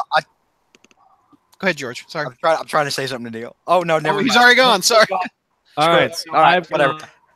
I've got Xander Morningstar. And all right, Xander's coming in. Will you, Brad, will you put the link in our chat? Yeah. Please. It's at the very top with the ad people. Yeah, I know, but I'm sending them the link so they can click There on you the go. link. And There you so go. We got Xander Morningstar is coming up next. All right, cool. As soon as he clicks the link, and then Wolf Cipher will be. He's the one that was trying to call me, so I'm the link. He'll be on. Oh, here comes Xander. Hello. Hey, Xander, what's going on, man? Can you hear me? I can. Yes. Can you hear us? Yeah. Do I sound as good as the news today? I like this guy. Ah, Xander's starting strong. I love it. Dude, Xander's got the best name out of everybody. Xander, where are you calling from, sir? Cincinnati, Ohio. Cincinnati, Ohio. All right. Near JR? No, Cincinnati's 4 hours away. Oh, you're closer than I am to you. I'm from Dayton, so but I'm going to college right now in Cincinnati. So got it. So how long you been reading Spider-Man, Xander? Since Superior. Oh, you started at Superior. Yeah, I really got into the superhero stuff around Superior when that arc was going on. One of my friends kind of pushed me to try reading it. Right. And I think it's kind of because of the Marvel MCU. So I started reading Spider-Man, and I actually kind of liked it. I heard the news that Peter Parker had died, and I was like, oh, man, I got to get in now before he's gone for good, you know? Yeah. So Dan Slott is your Amazing Spider-Man first writer, huh? Oh, God. Yeah, I know. So are you happy? Are you happy that your first writer is leaving, or what's your thoughts? Yeah, I didn't really like his work outside of, I think, Superior Spider-Man. I could never really figure out if it was because of him or if it was because Spider-Man was never the focus of his own story. There was always another guest character. Yep. Or if there was a big event going on I didn't care about. I just felt like I could never get involved. You know, I felt like I'm trying to get involved into this series, and every time I would try, they would either reboot it, or he would become a sidekick to his own story, or they would do a big crossover with like the universe exploding, or like there's these vampires that are eating all the spider people. I don't know. It was a very weird time to try to join. So what I would do is I'd just go to the comic book store and buy like the essentials and just read the old Get the good stuff. Yeah. You did it. You did it the right way, my man. You did it the right way. Yeah, no doubt. Start from the beginning. Who do you like the idea of Spencer? Oh, Xander, there's your cam. It's now working. I was like, where's my face? Hello. Do you like the idea of Nick Spencer potentially taking over Amazing? It's not been confirmed, like the Slot news has. Yeah, I think I'm okay with it. I honestly don't remember as much of his work as I would say I know Stan Slott. I don't know. I'd have to look more into his stuff. I actually kind of started to drop off, and I used to, as soon as I started reading Superior, I started listening to you guys because I wanted to listen to people that knew more about it so I could get more involved. And so I started listening to the Crawlspace. Cool. Thank you. Yeah, absolutely, man.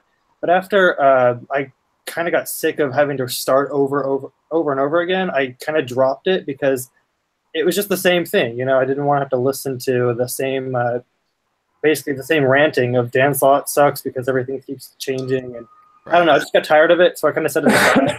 And then I looked at my feed today and I saw the good news. And I was there like, you go. Praise Jesus. Any questions for the panel? What do you got? You got something you want to ask us?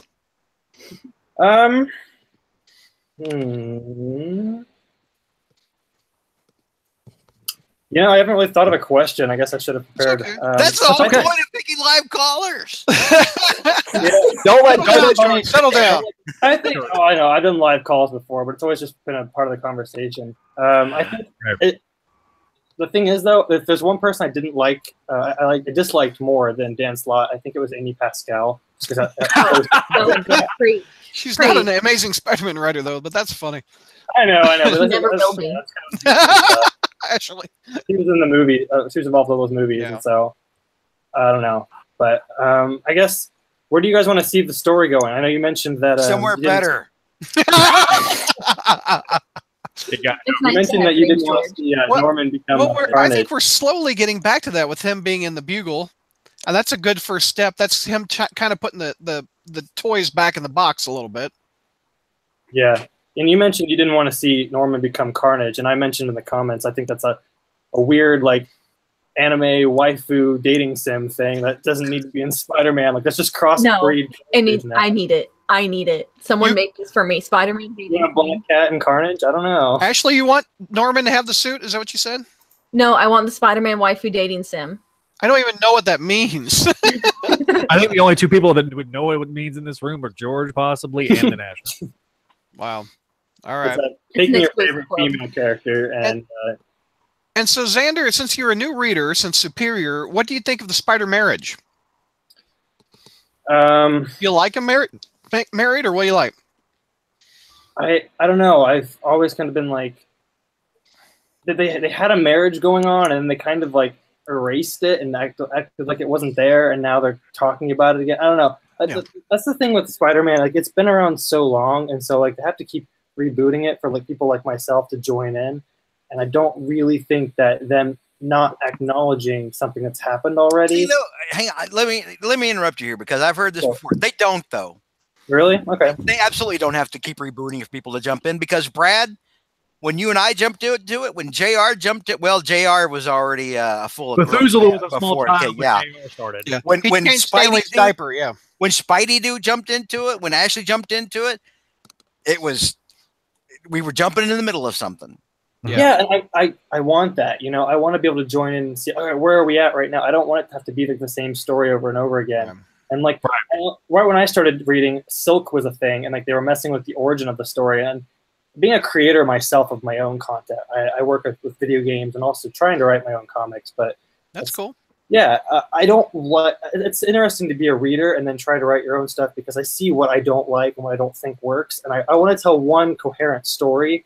And if it were to last like 50 plus years, like Spider-Man, I don't think I would want it to be reset over and over again. I would like to just kind of take the story to new places other than. With Slott's quote, you can't really tell if he was lying that he wanted to stay on, etc. But do you think he was fired, or do you think he was asked to step aside, or he stepped aside willingly? I'm not gonna. I don't know if. You know, no one was really in that room, so it's kind of hard to say either way. But I'm going to say that, like, from a business perspective, that statement sounds very like I'm being set aside right now. I think that we've had a discussion. It's time for me to leave. You know, it's time to move on to my next piece of work. And if you stay on one thing for too long, eventually you become a problem, and that's when you decide when you recognize that you're the problem. It's time for you to move on, and that's cool. Kudos to him if he is the one doing that. But if it is him being told to step aside, then I mean, there's not much else to say about that. You know, I want to be respectful because he is a person, he is a creator. But it's just... right. All right, and Xander, anything else you want to say? Your opening line was epic, as all the YouTube chatters are saying. Oh, thank you. It's a pleasure to talk to you guys. Man. I mean, I've been listening to you since I was in high school. So oh my gosh! Wow. How many years ago was that? I was a sophomore in high school. That was 2012. So so back when JR was still in his 70s. Before my last operation. It was before Ashley joined. I remember that. I was here for when Ashley. I think I was 2013. joined, So that was before me. Okay. Guys, it was great talking to you. Awesome. Hey, thanks, man. Thank you for listening all these years. Appreciate it, man. Thanks. Thanks, Xander. What's good about this dude being a writer, being like somebody who wants to do that, you know, for a job in the future? And Ashley can back me up on this because she's an editor. She understands writing. Is that this guy, since, you know, he's read Slott exclusively on Amazing Spider-Man, he now probably has notebooks full of like tips written down on what not to do. Just none of this. None of this. Zach, we got another one? Yeah. They're starting to work. Kalish Warlord is next up. All right, Kalish. Cypher was having some problems with Chrome, so we're gonna jump ahead. We ever get Ryan back, Ryan Reed? Let me try to get Ryan back on. Okay. Because I think you were doing something different. You said with adding them. Well, I added Ryan. Ryan's in the chat, but it won't let you excommunicated him from the chat. Earlier before we started, he hasn't been able to get back on. So I don't know if it's on standby. I don't know if strange. You know, I don't know what's going on. I'll just take whoever you can get in the room if you don't mind. Okay, let me. Ashley, what are you writing? Aunt May needs to die. What are you saying in the chat room? What? Aunt May's done? Won. Her time has come. It came to issue number 400, and then it came and went. Exactly. So many points where it's like, I mean, wasn't the whole crux of Brand New Day that oh, to save Aunt May's life, you know, we need to sacrifice the marriage. No, let her go. Let her go. What does she add to the story? She would add so much more to the story being dead than she can contribute. That would be the same role that Uncle Ben has. Aunt May needs to remind him about the. What is she not? Can he not remember Uncle Ben on his own? Yeah. Kalish, what's up, sir? Hey, hello. This Can is you hear me? Symbio Bro. Yeah, it's Symbio Bro. Yeah. Also known as Tyler. I'm Tyler. Oh, Tyler, Tyler, where are you? Whoa, we got two. We got two. Oh, David jumped on too. Zach got a little excited. Yeah, you sent me the link, so I clicked it. My bad. Oh, that's all right, man. We'll start with Kalish, and then we'll talk to David just a little bit. Kalish, what's your first name again? Tyler. I'm Symbio Bro on the board. So got it. And where are you calling from, sir? I'm from British Columbia, Canada. There you go. Hey. So, what's your reaction to the Slott news of him leaving? A big sigh of relief. Just glad it's finally done. Right. And when do you think he should have left? Absolutely after Superior. I didn't enjoy that story, but I thought the concept was fun, even though I didn't think the execution was. But he absolutely should have been done with that. And then Volume 3 never should have happened, and Volume 4 after that. So right. And how long you been reading Spider-Man? Tell me about your history. I started reading like old trades from my library with the JMS run. They had a bunch of old trades of that, and I absolutely fell in love with that. And then I started buying the book just during Back in Black. And then I was only like 13 at the time. And so it was like, and I was getting thrown into One More Day. I was kind of confused what was happening, but I didn't like it. And then Brand New Day started. And honestly, I enjoyed a lot of Dan Slott's big time stuff. Like, and not all Brand New Day. Brand New Day was very up and down. But then I love New Ways to Die and stuff by him. But then big time, I enjoyed the majority of that. And then as soon as Superior started, I was out. Like I did not enjoy that. And I think it's been downhill ever since Superior. Right. Well, how would he rank on your list of favorite Spider-Man writers? What do you? Just because of everything since then, he'd probably be closer to the bottom, unfortunately. Yeah. That must be hard for a writer to step away from a character that you love, which I don't deny that Spider-Man's his favorite character. But exiting the stage is always hard. I think Seinfeld talked about that. It's not hard if you don't have a choice. I mean, they'd have to pry me away from Spider-Man too. It would be hard to step away from something I love. What do you guys think? Anybody? I don't know if you have any sort of... Oh, go ahead. No, go ahead, Ashley. That's fine. Oh, okay. If I realized, if it were something I loved, but I could see I was losing steam on it, I'd be like, no. If you really love something, you can let it go. You know, that's like the ultimate, supposed to be the ultimate sign of love, being able to let go there. Or if you're George Lucas, you could sell it for $4 billion. Love can be profitable. JR, what were you going to say? Actually, something very similar to what Ashley was saying. I think, you know, if you're self-aware enough, I think you can realize the point that, you know, I'm just not contributing anything anymore. I'm running in place. I mean, you know, sometimes you feel that way on a job or something like that. And, I would think even if you love it, that you would recognize that it would be time to go. You say, it's not you, it's me. It's hard to break up with Spider-Man. Just ask Mary Jane. And Dan Slott, actually. Yeah, it's really hard to break up with Slott. So, Tyler, do you have a question for the panel? What would you like to ask us? Well, I sort of asked one in the chat already, but if I had to ask another little small one, what do you think positively Dan Slott's brought to the table at all? Not even just written, but just ideas. Like, I'm sporting my Agent Venom hoodie, you know, two things George loves. If you had a hoodie on, sir, if you didn't make with the cute little action figure pictures on the message board, you'd be dead to me right now. But, yeah, do you think to answer your question, Tyler, I think the characterization of Doc Ock has been his biggest contribution for the better, I would say. I would say Kane. I would say what he did with Kane was excellent. What Silk became, I thought, was so much better. The initial concept of Silk sucked. And I agree. A lot of the satellite stuff, the stuff that wasn't even related to Peter Parker, when we got a bunch of like movie trailers inside Spider-Man for other books, Most of those other books were vastly superior than the book we were actually reading. Yeah, the Silk solo book wasn't bad. Yeah. I liked it. I'd say what happened wasn't too interesting, but I just felt like so engaged with it. I felt just a really strong connection to it, and in the end, that's what counts for me. So. I know JR was a big Silk fan. Oh, absolutely. I still can't. I still will never forgive her introduction, though. I just. Oh yeah. Oh my God, never. All right, Tyler. I appreciate you talking on the board and joining us tonight. Yeah, for sure. It was good being here, talking to you all for once. Tyler, tell Canada we said hello for number one, and number two, we hope that you get over your Venom fandom soon. That's not happening. That's not happening. It's just like it is. Tyler, what's your opinion of Venom Inc. If you're such a big symbiote fan? Very mixed feelings. I really like the character interactions with the Flash. I'm a huge Flash fan, so I love that he's being a hero again. Yeah, but a very messy story.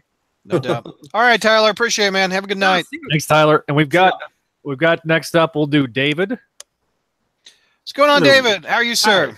I'm good, thank you. You've got a Greg Horn Spider-Man poster over your shoulder. I see. I do. Yes. There you go. Oh, and you have that Spider-Man. What do they call those things? It's right behind you. It's right behind you. It's a stuffed animal. Oh, right. The Tsum Tsum thing. They got a Tsum Tsum. It's like it's going to attack you. There it is. Are you one of these Twitch streamers, David? I Twitch stream occasionally, not often. I can tell because of your chair. There is a giveaway that you're a Twitch streamer, and everything's so neat and tidy behind you. That's funny.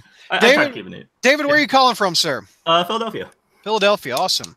And are you on the message board or interact on the website at all? I explore. I'm mainly I comment like on articles that I see. Oh, okay. So you're front page article. Are you an Eagles fan? Not big on football. Sadly. Okay, then we can still be friends then. That's all right. Yeah, I thought you were when you said Eagles. This is how much of sports I don't care. I thought you were talking about Don Henley. Well, here's the thing. So Spidey Dude and I are both Cowboys fans. Yeah. And right now, the Eagles, which are in our division, are about to play for the NFC Championship. I'm a Cowboys fan. I can root for the Giants. I can root for the Redskins. They're honorable foes. There's not any day of the week I will ever root for the thrice damn no good Philadelphia Eagles. They can die in a fire. Yes. Well, this is not a sports talk. All of this. Goodness. All of this. So, David, tell me about your thoughts. Are you sad or are you happy? Oh God, I celebrated. I jumped. I'm studying for an exam. I saw the post on Facebook. I jumped out my chair. I was like, all right, I gotta get on. You're not studying very hard. What are you studying, by the way? Education. You're gonna be a teacher? Yeah, I'm trying to get my teaching certification. Oh, that's awesome. Oh, I'm sorry. They don't let anybody teach these days. So, hey. So, David, tell me about your Spider-Man history. How long you been reading? Let's see. I started on Ultimate.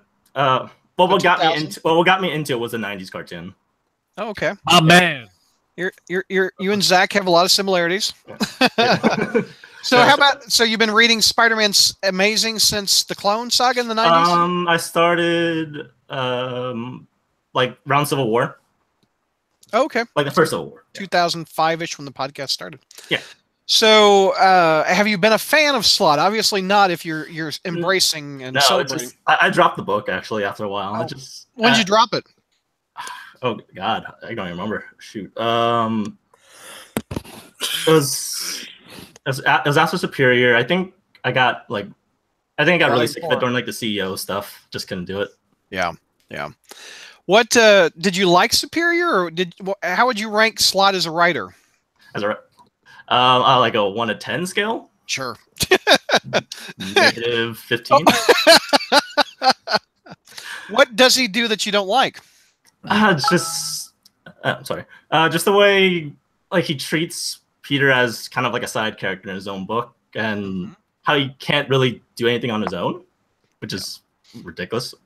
Yeah. Like he's Spidey. He should be able to fight his own battles. He should be able to do, things on his own. And Russian Guide from Facebook, if you're listening, preach it on, brother. Preach it on. I had an argument with him earlier today on Facebook. So David, what's your preference of Spider-Man? What do you like him at the Bugle? Do you like him married? What's your favorite type of Spider-Man? Young? I love that when he's a teacher. From JMS. It made sense for the character. Yeah. It made like such a good progression. Honestly, I didn't like the fact they brought him back to the Bugle. I felt like he's past that time. Right. Well, David, Like, it's been move fun on. having you. I'm sorry. George, don't be. It's all good. It's all good. Don't apologize to him. So, David, what's your question to the panel? What would you like us to answer for you? Let's see. I think the one I put on chat was what slot made characters do you think will stick around after he leaves? I think Anna Marie for sure. No, she's gone. I mean, who besides Stanley and Jerry Conway's supporting cast have stuck around? None. Yeah, I mean they tend to not stick around. I wouldn't be surprised to see him take Anna Maria over to Iron Man. I can see that. I could see that the too. entire Parker Industries cast going over with the. I can see that. Bye, Felicia. Yeah. Well, I like Anna. I would miss Anna. Anna's like like one of two positive things about Slott's run. Anna was a strong supporting character because he wrote her for Dr. Octopus and not Peter. Mm-hmm. That was the strength of that character. That's why he actually got that one right. But would you want to orchestrate a trade to use the sports analogy for Mary Jane? Yeah, let's trade for Mary Jane. We can get Mary Jane back with a writer who understands the characters. Sure. Yeah. Let's. I don't know if that's Spencer though. He's never written Mary Jane. I don't think. We don't know. Yeah. Spencer's probably going to want to bring in his own Mary Sue. To put into the relationship, there. Or he may bring Carly Cooper back. How dark would that be? Right. You will never let the corpse of Carly Cooper go. No, she's not dead, unfortunately. Die, sure, get back to me, but until then, she could come back like herpes. David, answer your own question. Who would you like to come back? I like Anna Maria. I wouldn't mind her sticking around. I can't name another one. Yeah, mainly. Watu, I guess. The guy that was one of the most. He got married, and it was one of Spider-Man's most moving moments. Mm. Max Modell. I couldn't think of the name. Modell will probably stick around. Yeah. Anybody else? What? Dark Mark. We haven't heard from you in a while. What character would you like to stick around? I don't think they're going to keep any of the characters around. Yeah. I think it's going to be like everybody else. They leave the title and all their side characters go away. Right. Would you like Anna Maria back or? No, I think Slott writes her well. I would like to see her go over to Iron Man. Yeah. Let her keep going. Yeah. Cool. Well, David, anything else you want to ask us? I had something, but I kind of just That's all good. lost it. So. Well, I appreciate you hopping on and celebrating with us, as you say. Do you want to plug your Twitch stream while you're on? Yeah, go ahead. Feel free. Oh, really? Sure. Twitch.tv/BassLux15. So BASSDELUX15. Okay, now the That converse. sounded like a drunk person doing the alphabet backwards. Now the flip side of that is that you have to plug the Crawlspace on your Twitch stream. Yeah, there you go. There you go. I'll definitely. You have to do something in exchange for something else. And David, if you don't, we'll know, and you'll go sterile. What a threat, George! That's a little scary. We will know, and we will find you. All right, David. Actually, David, how long have you been listening to the podcast? Oh God, I kind of lost count. I lost track, to be honest. I needed some. None of my friends read comics, so I needed some type of Spidey talk in my life. So Awesome. I just looked up Spider-Man podcasts and the Crawlspace came up first. So. All right, cool. Well, David, thank you for listening. Spider-Man related podcast. All right, David, thank you for joining us, sir. Yeah, thank you for having me on. Thanks, man. Bye. Bye-bye. All right, we got Wolf Cipher on the line. All right. He's just got to unmute. Oh. Can you hear me? What's going on, Wolf Cipher? What's your first name? You can call me Daryl. Daryl, what's going on, sir? I've seen you on the message board, too. Where are you calling from? Daryl? Colorado. Colorado, cool. Are you happy or sad today? Well, I just got into eating. I had to uninstall Chrome, reinstall it, so I'm indifferent. Wait a minute. Yeah. No, yeah. I'm asking about Dan Slott leaving Amazing. If you're happy or sad, not about your Chrome. Oh, yeah, I'd give that an A+. I like the cover. Yeah, wait. What? Cover story. I give it an A plus. No, I'm talking about. Are we on a? Am I not communicating correctly? No. He's saying that he likes the Slott run. Okay, so you like Dan Slott's run, correct? No, my attempt to be funny is failing, so I'll just speak normally for a minute. Now you know what it's like to be for the cover, Brad. I'm sorry. I would think of all people, Brad would have gotten this humor, but I'm very happy he's off the book. When I saw the cover story on the website, I would give it an A plus. I got it because I grade a book on a cover. I got it. Ashley, I got it, Daryl. I understood.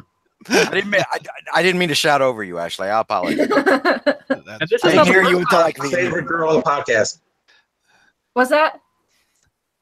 Favorite girl on the podcast. Yeah. She's the only girl on our podcast. Wait, you like her more than Zach? Oh. That's to you, Berryman. That is straight to you. So Daryl, let me get your spider history. How long you been reading, sir? So on and off. I started reading at around 6, but I've been a fan since I was 4 because I don't know how old you are. What year was that? Oh, I'm 32, so 1989. Okay, so right around Michelini. Yeah. But I was 4, so I was actually only reading Spider-Man through the Sunday newspaper strip. Oh. And when I got to maybe around 1st or 2nd grade, I was finally able to start reading the comic books.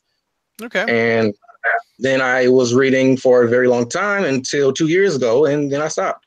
So after reading nearly 25 plus years, Dan Slott made you drop the book? I mean, I had to give him what he wanted. He was trying so hard to get me away from the book, and I was like, okay, Dan, you win. I'll go over here. Read this comic book about Superman, Wonder Woman, and Batman. What turned you off from his storytelling after 20 plus years of reading the book? It started to go downhill with Spider Island. And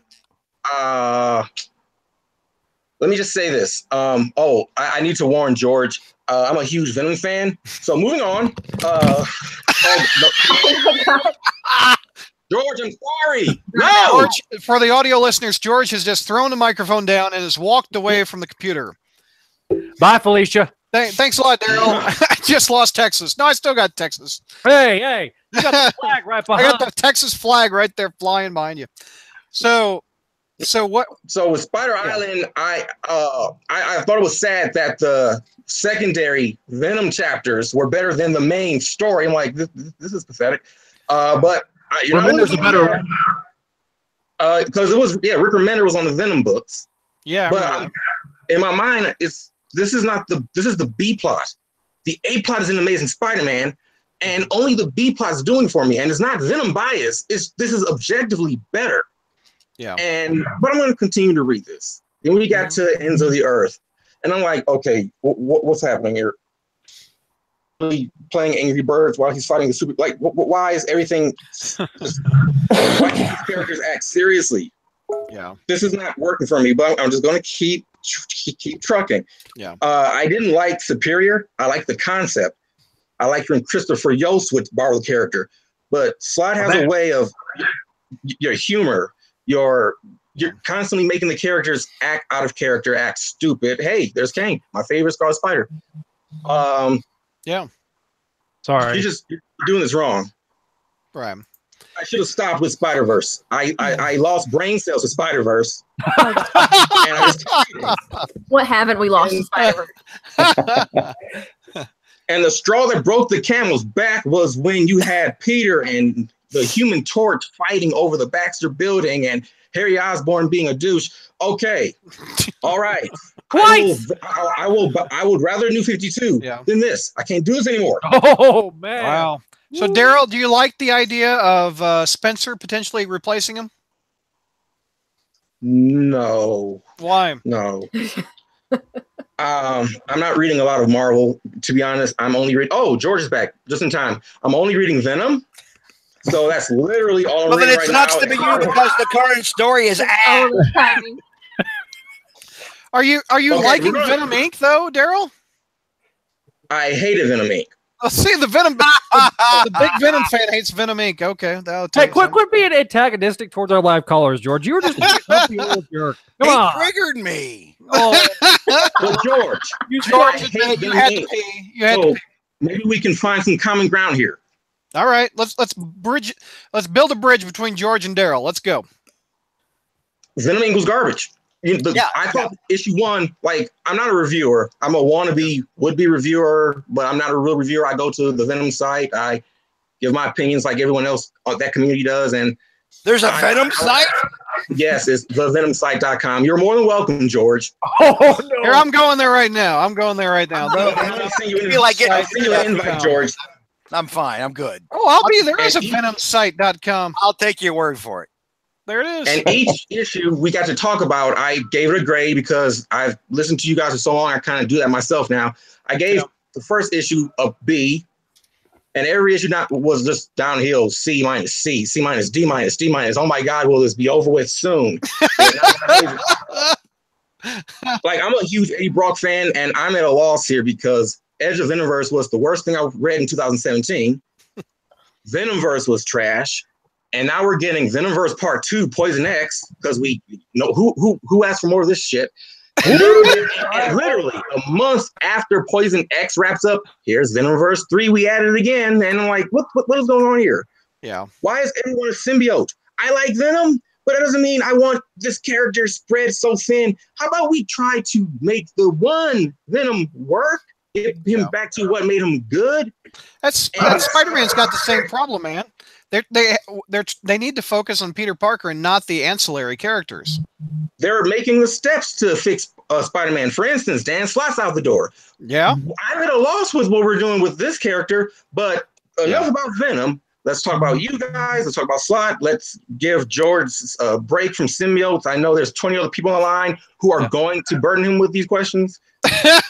Not really. There's not as many of you fans as you think there are. You have people dying to talk about the Red Goblin, and Sony's about to learn that. So Daryl, we'll get your question. What's your question to the panel? What do you got, sir? How have you kept reading this book? Our love for the character and our love for Brad Douglas. Oh, that's really nice. I've often go ahead, Ashley. Oh, something that y'all have started to learn about me, but I'll kind of expand on. I love garbage. I love terrible movies. I love things that are terrible. I read things that are terrible, and I get paid to do it. Is your favorite movie The Room? No, God, that is like so low tier. My favorite movie Zombievers. Zombievers was great. Oh my God. Zombie Justin Bieber? What'd you say? Zombievers. Oh, Zombieverse. Okay. It explains why you and Brad get along so well, because Brad loves They're zombie beavers. Wow. Hornacek says in the chat, Brad forced us to. I've said this story before, and I've been reading Spider-Man for 30 plus years. And I have never considered dropping Amazing Spider-Man until the Slott run. I really never have. And then you considered it multiple times. Yeah, I did. And I've often said my love of Spider-Man outweighs my dislike of Dan Slott's writing and his online behavior. You know? So, anyway. Can I jump off of what you just said for a second? Yeah, hit it. Because I feel like we just kind of talked about the character that won't be named, and I didn't really talk about Slott that much. Right. I just want to kind of rant about Slott for a minute, if I may. Okay.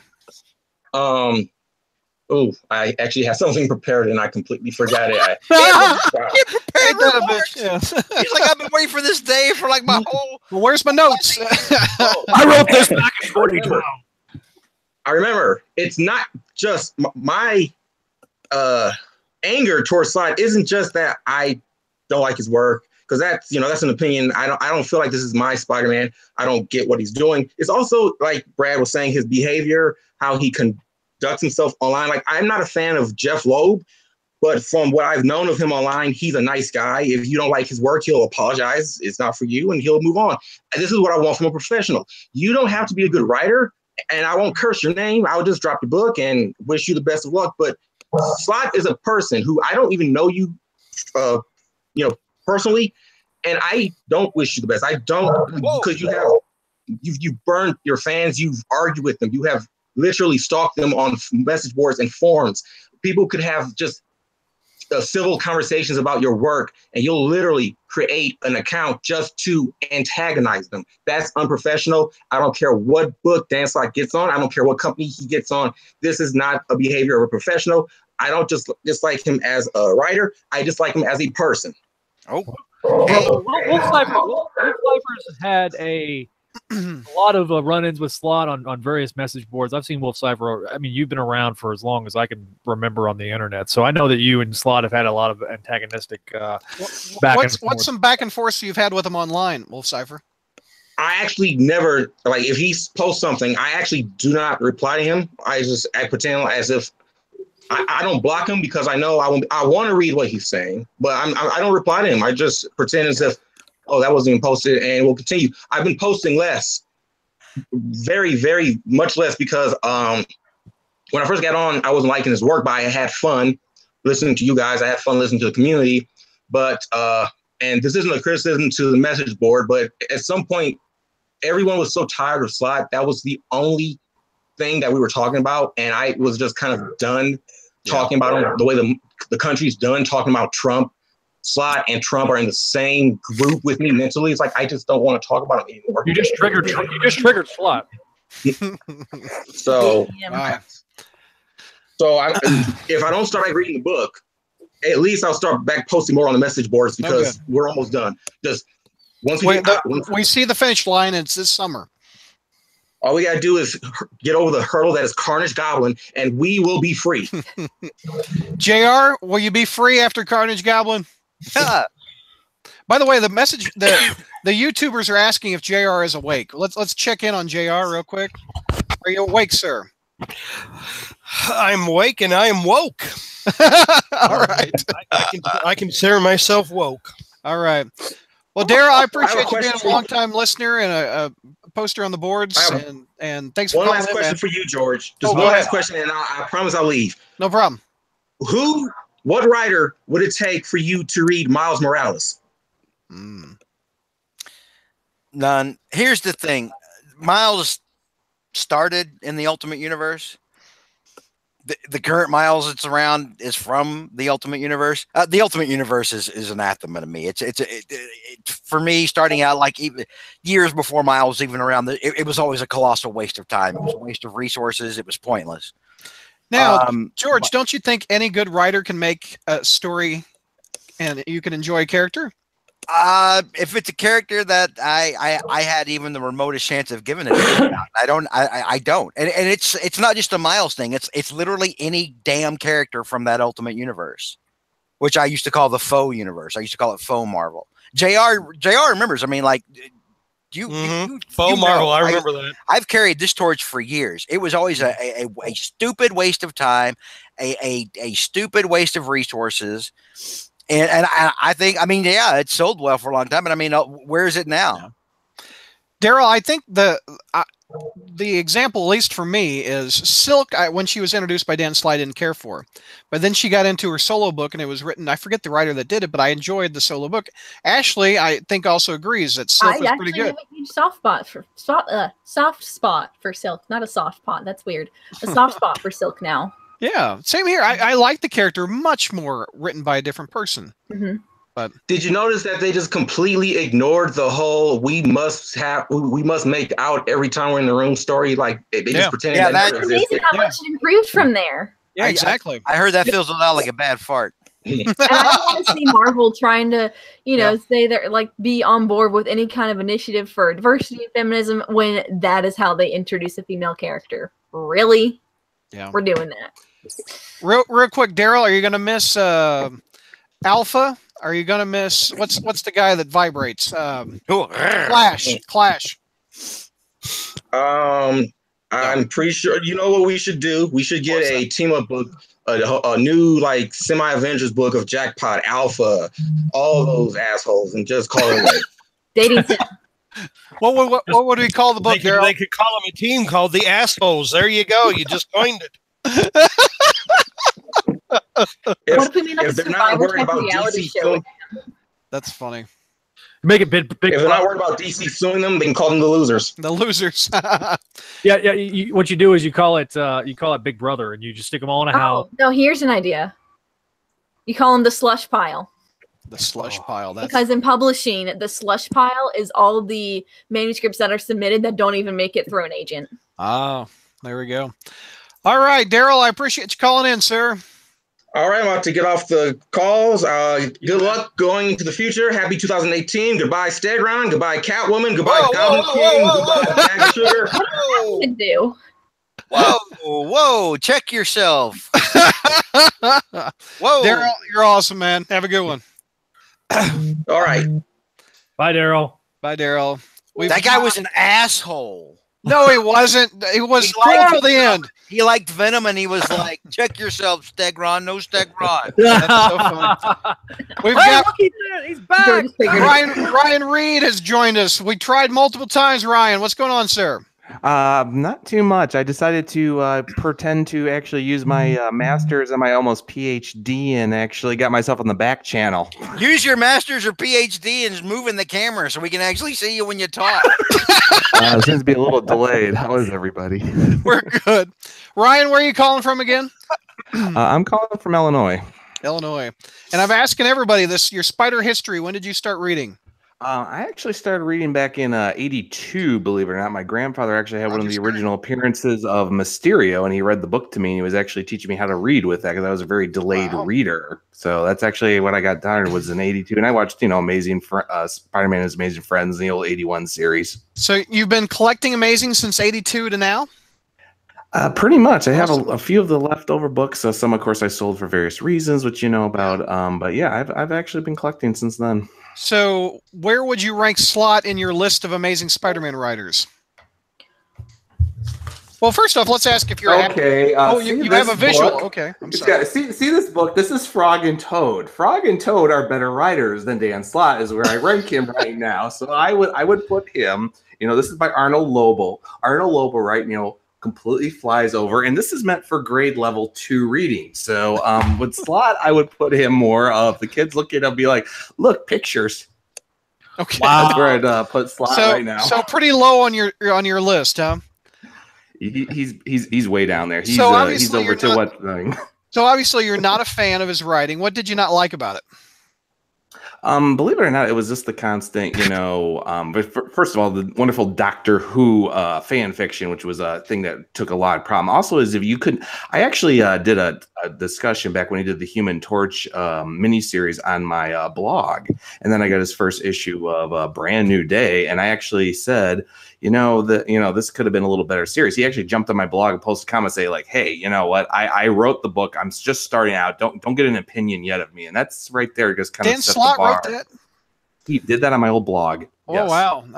Did you ever get an online discussion with him or a debate or anything like that? Or? No, I didn't really do it. Believe it or not, I saw him in Chicago a couple years later. And actually, I wanted him to actually sign one of my issues, which was the Mysterio Brand New Day, because I just said, you know what, I'm just going to let bygones be gone and do that. Well, there was 6 people in front of me. They had 80 comics back from his Ren and Stimpy day, and he signed every single comic, and I was 1 person away. And Dan actually told me and the 2 people behind me, he's like, I can't sign anymore. I got to go. And we were there, and we never saw him again. And then I actually complained about writing on my blog again about, it's not fair to fans. I said I was trying to see Dan Slott, and I was trying to see Mark Waid. Mark Waid looked at that caught, and Mark was a little irritated himself. And Dan Slott goes like, hey, I sign people who are fans of me, and if they have 100 issues, I'll sign 100 issues. Yeah, but at a certain point, here's the thing: don't be the asshole that brings 100 freaking issues to a damn convention for somebody to freaking sign. That's absolutely garbage. People. No, I agree, Zach. Those people what? Those people should get crabs.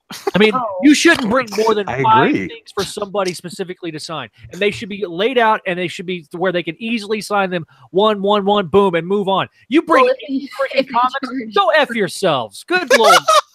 Settle down, Zach. Settle down and get crap. If they charge per autograph, then I think they can bring as many as they want. It's their money.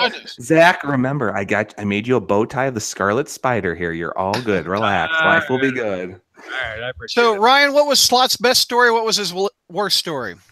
Believe it or not, it was actually the death of Marla Jameson was actually what I considered the best because of the way they did that with the Spider Slayers is what actually I thought was good, especially when she told Jonah don't blame anybody for this, and Jonah says no, I blame myself, and it was a good story. But then he went right back a couple issues later saying, oh, Spider-Man's horrible and my wife's dead and life is horrible, and it just. But when that death of her was well executed, even the way the lead in with the Spider Slayers and Scorpion, it was actually probably one of my favorite stories he did. In fact, I even did on my old blog saying, this is a Spider-Man story you need to be reading. And believe it or not, Dan Slott didn't even come in and say, oh, thanks for thinking my stories are good. He didn't even say anything. Well, from my experience, he only focuses on the negative on the message. Just from when he was a member on ours. He never really debated any positive aspects or anything. He always honed in on, I didn't like this. Well, you're wrong. Anyway, that's from my experience with him. What's the worst story you think he wrote? Ryan? Worse. Yeah. Worse. Oh, more props. Oh boy. It's in the Frog Book? Yeah, it's in the Frog Book. I have some notes in there.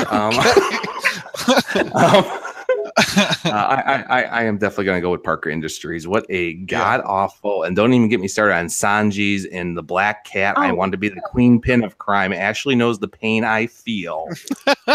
Black Cat, and especially when you go into Venom Inc. right now. What, Ashley? He's just going through a phase right now. Yeah, Felicia is. I like the latest issue. I actually picked it up and looked at it because I was actually at a seminar today, and I said, "Oh, let me look at how this all ended." And she's like, "My feud is over." Oh, you know what? I can be a vigilante. Thanks for telling me that, Venom. Yeah, I'm done being a criminal. You know what? One thing we haven't discussed. Will anybody be picking up the Iron Man book? Why would we go back to that? Okay. That's called battered wife syndrome. Well, here's the question. Not even for free 6 months later on Marvel Unlimited. So here's the question. If Brian Michael Bendis can't sell an Iron Man book, can Dan Slott sell an Iron Man book? No. Why? I saw one of the comments I saw today, and I don't remember where it was, and I was telling I think I was talking about this with Mike earlier today on Facebook. It said, someone said, I'm sure that Dan Slott will make Iron Man fans just as happy as he's made Spider-Man fans. Oh, come on, George. We had Parker Industries. That's the precursor.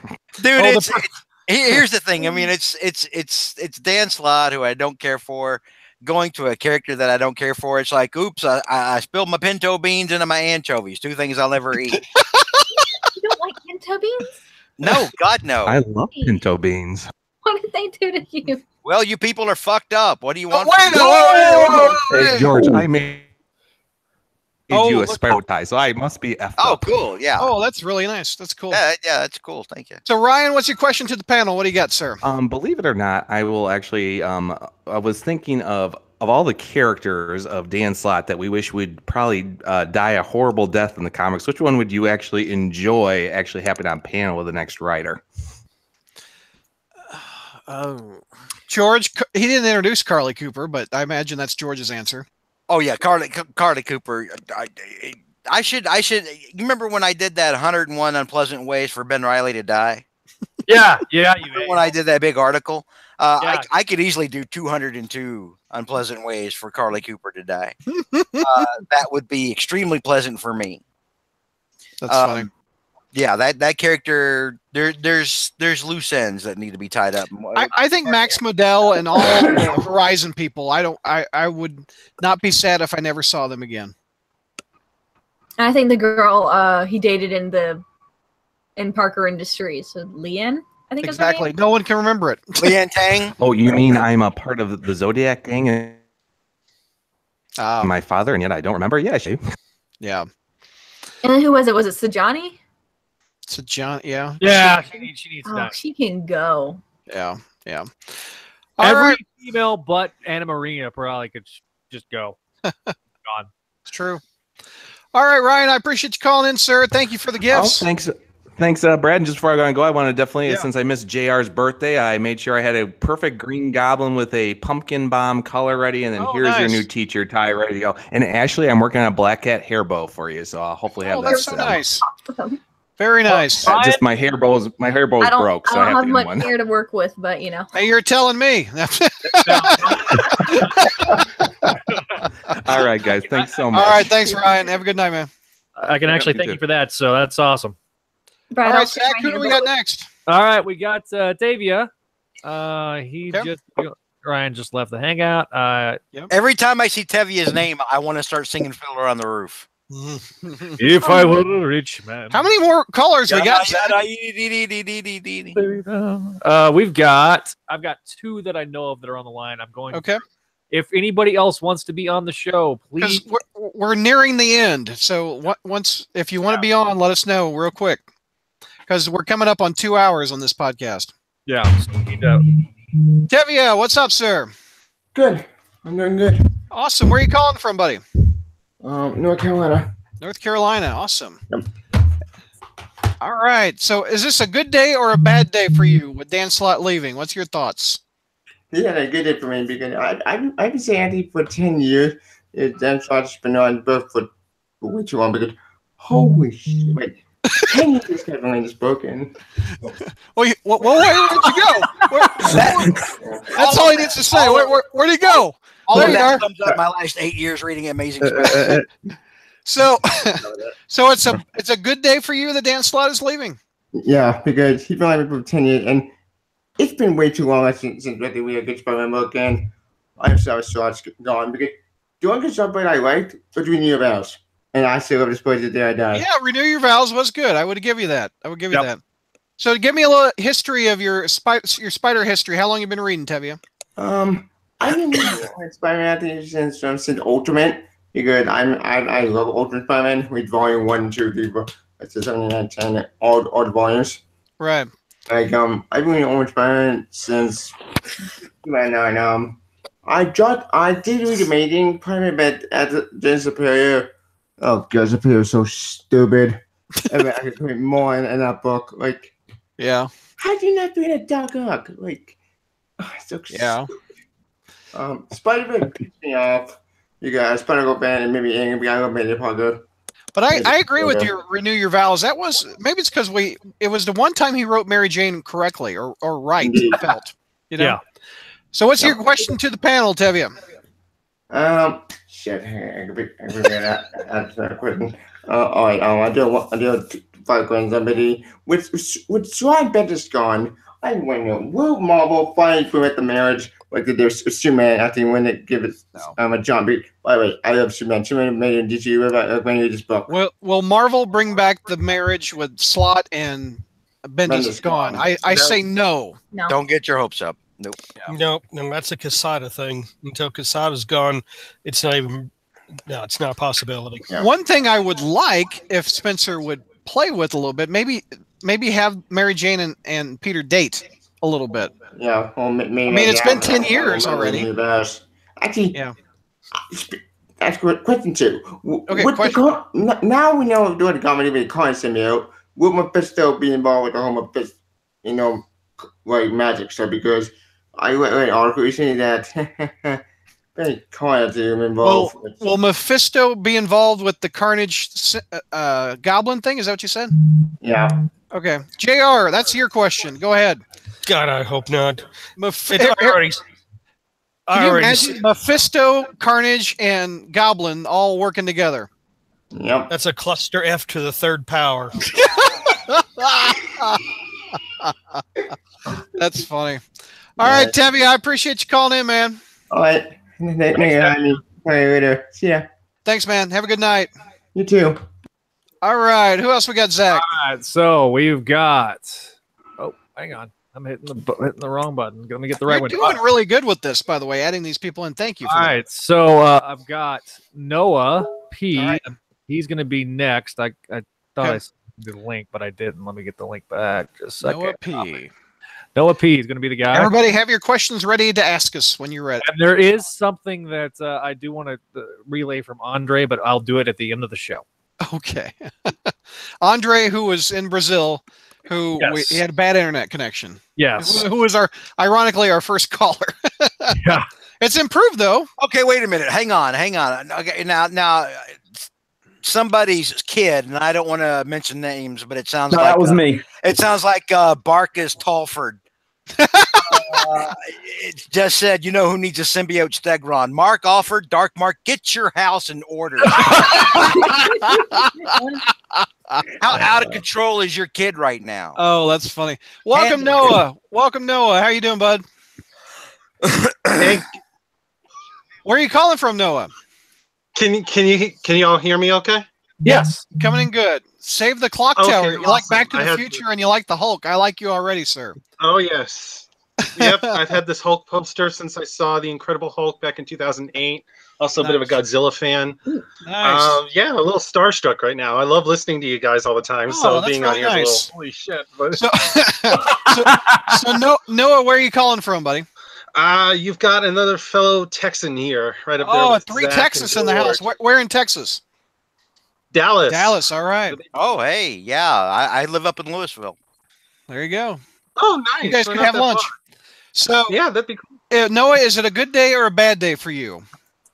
With Dan Slott leaving. Can I play a little audio clip? real Yes, quick? feel free. First time we played an audio clip on a show. This ought to be good. It's from my cell phone, so I don't know how well it'll come Just across. hold it up to your but- speaker. It'll be fine. Okay. Can you all hear it? Yes. Everybody dance in your little window.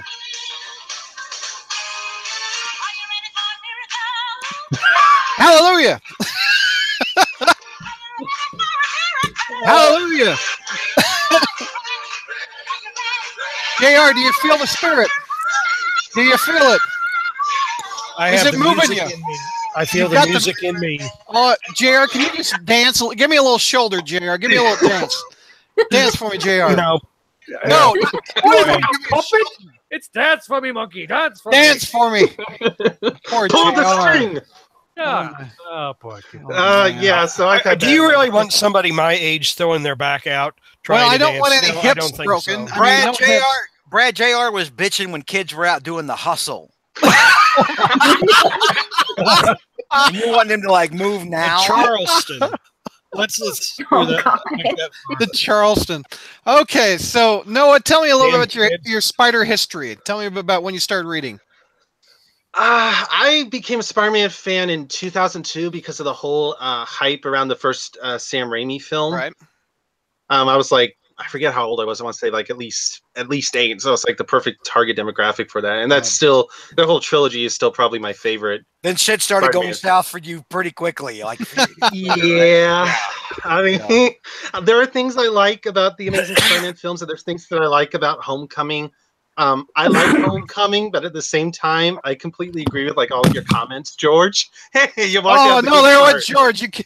That's these callers are triggering my I Texas walked out when I said I could agreed with all of his points. So Yeah.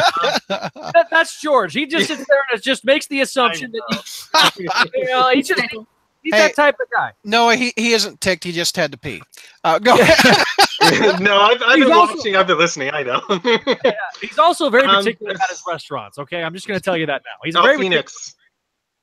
So you started reading Amazing around JMS around 2002, right? Well, my first couple of Spider-Man, the first Spider-Man I started reading sequentially was unfortunately Dan Slott, but my history of reading the character was Stan Lee, Steve Ditko. I started out with the originals. My dad grew up with the originals, so he's like, "Oh, these are great. You can read these." So yeah, Stan Lee, Steve Ditko, John Romita, and then I got into Ultimate and a little bits of Spider-Man here. But as far as like reading ongoing, I started with Slott, and I think I started with Alpha, and I remember it because I started it because I started reading it particularly because I think I've been listening to you guys a little bit beforehand, but with this your show and like movie shows I listen to, it's not nearly as much fun unless you've read it or watched it yourself. Right. So I started putting all the stuff because then you can commiserate on how bad. Exactly. Well, that's kind of funny. We dogged that Alpha story, and that actually increased their sales. I didn't buy it. I have them. My local library gets the single issues in, so you read it in the library. Well, I was like, yeah, you're better off than the rest of us who all paid $4 a pop for that crap. Yeah.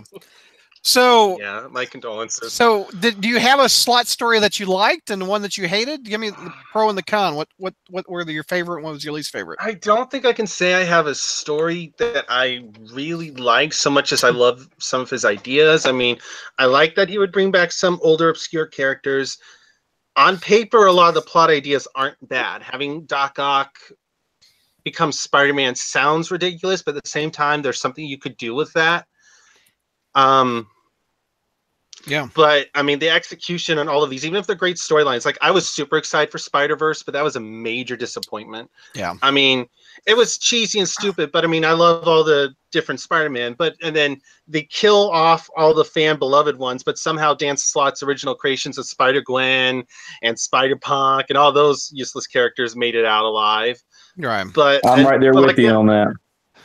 Yeah. Yeah. And then like the whole, all of his character beats were just, as much as I would like to like the story bits, and he would have one or two cool ideas, just the characters would just collapse. Like even Doc Ock, I mean, I agree with you guys that he's been probably the most interesting character throughout the whole run. But I mean, I was kind of hoping when they brought him back, maybe him and Spider-Man wouldn't be as big enemies anymore. Maybe they'd have grudging respect for each other. But no, he's back to just being your typical villain. Yeah. Like it doesn't feel like he's quote unquote learned to be a hero, which I thought was the whole point of Superior Spider-Man. Well, see, here's in Spider-Man stable, there are villains where it makes sense for them to kind of cross over and see the error of their ways. The best way they ever did with this was Sandman.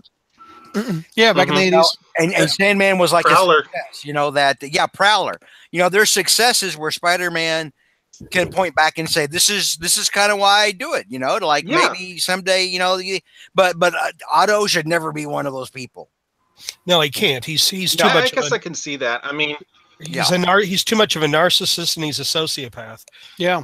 That's a good way of putting it. That's very good. And it's just disappointing for him to finally show up, and it's like, well, it doesn't feel any different. And like I don't feel like he changed from Superior Spider-Man at all. But I felt like that whole comic was just trying to remind us of how much Peter sucked, and he doesn't suck, at least when done right. Yeah. All I can think of is just that one panel where like he's eating dinner with Aunt May and he's thinking to himself, and he's like, Peter Parker, you never appreciated your friends and family. And I'm like, okay, so you've never been reading the comic, never saw any of the movies.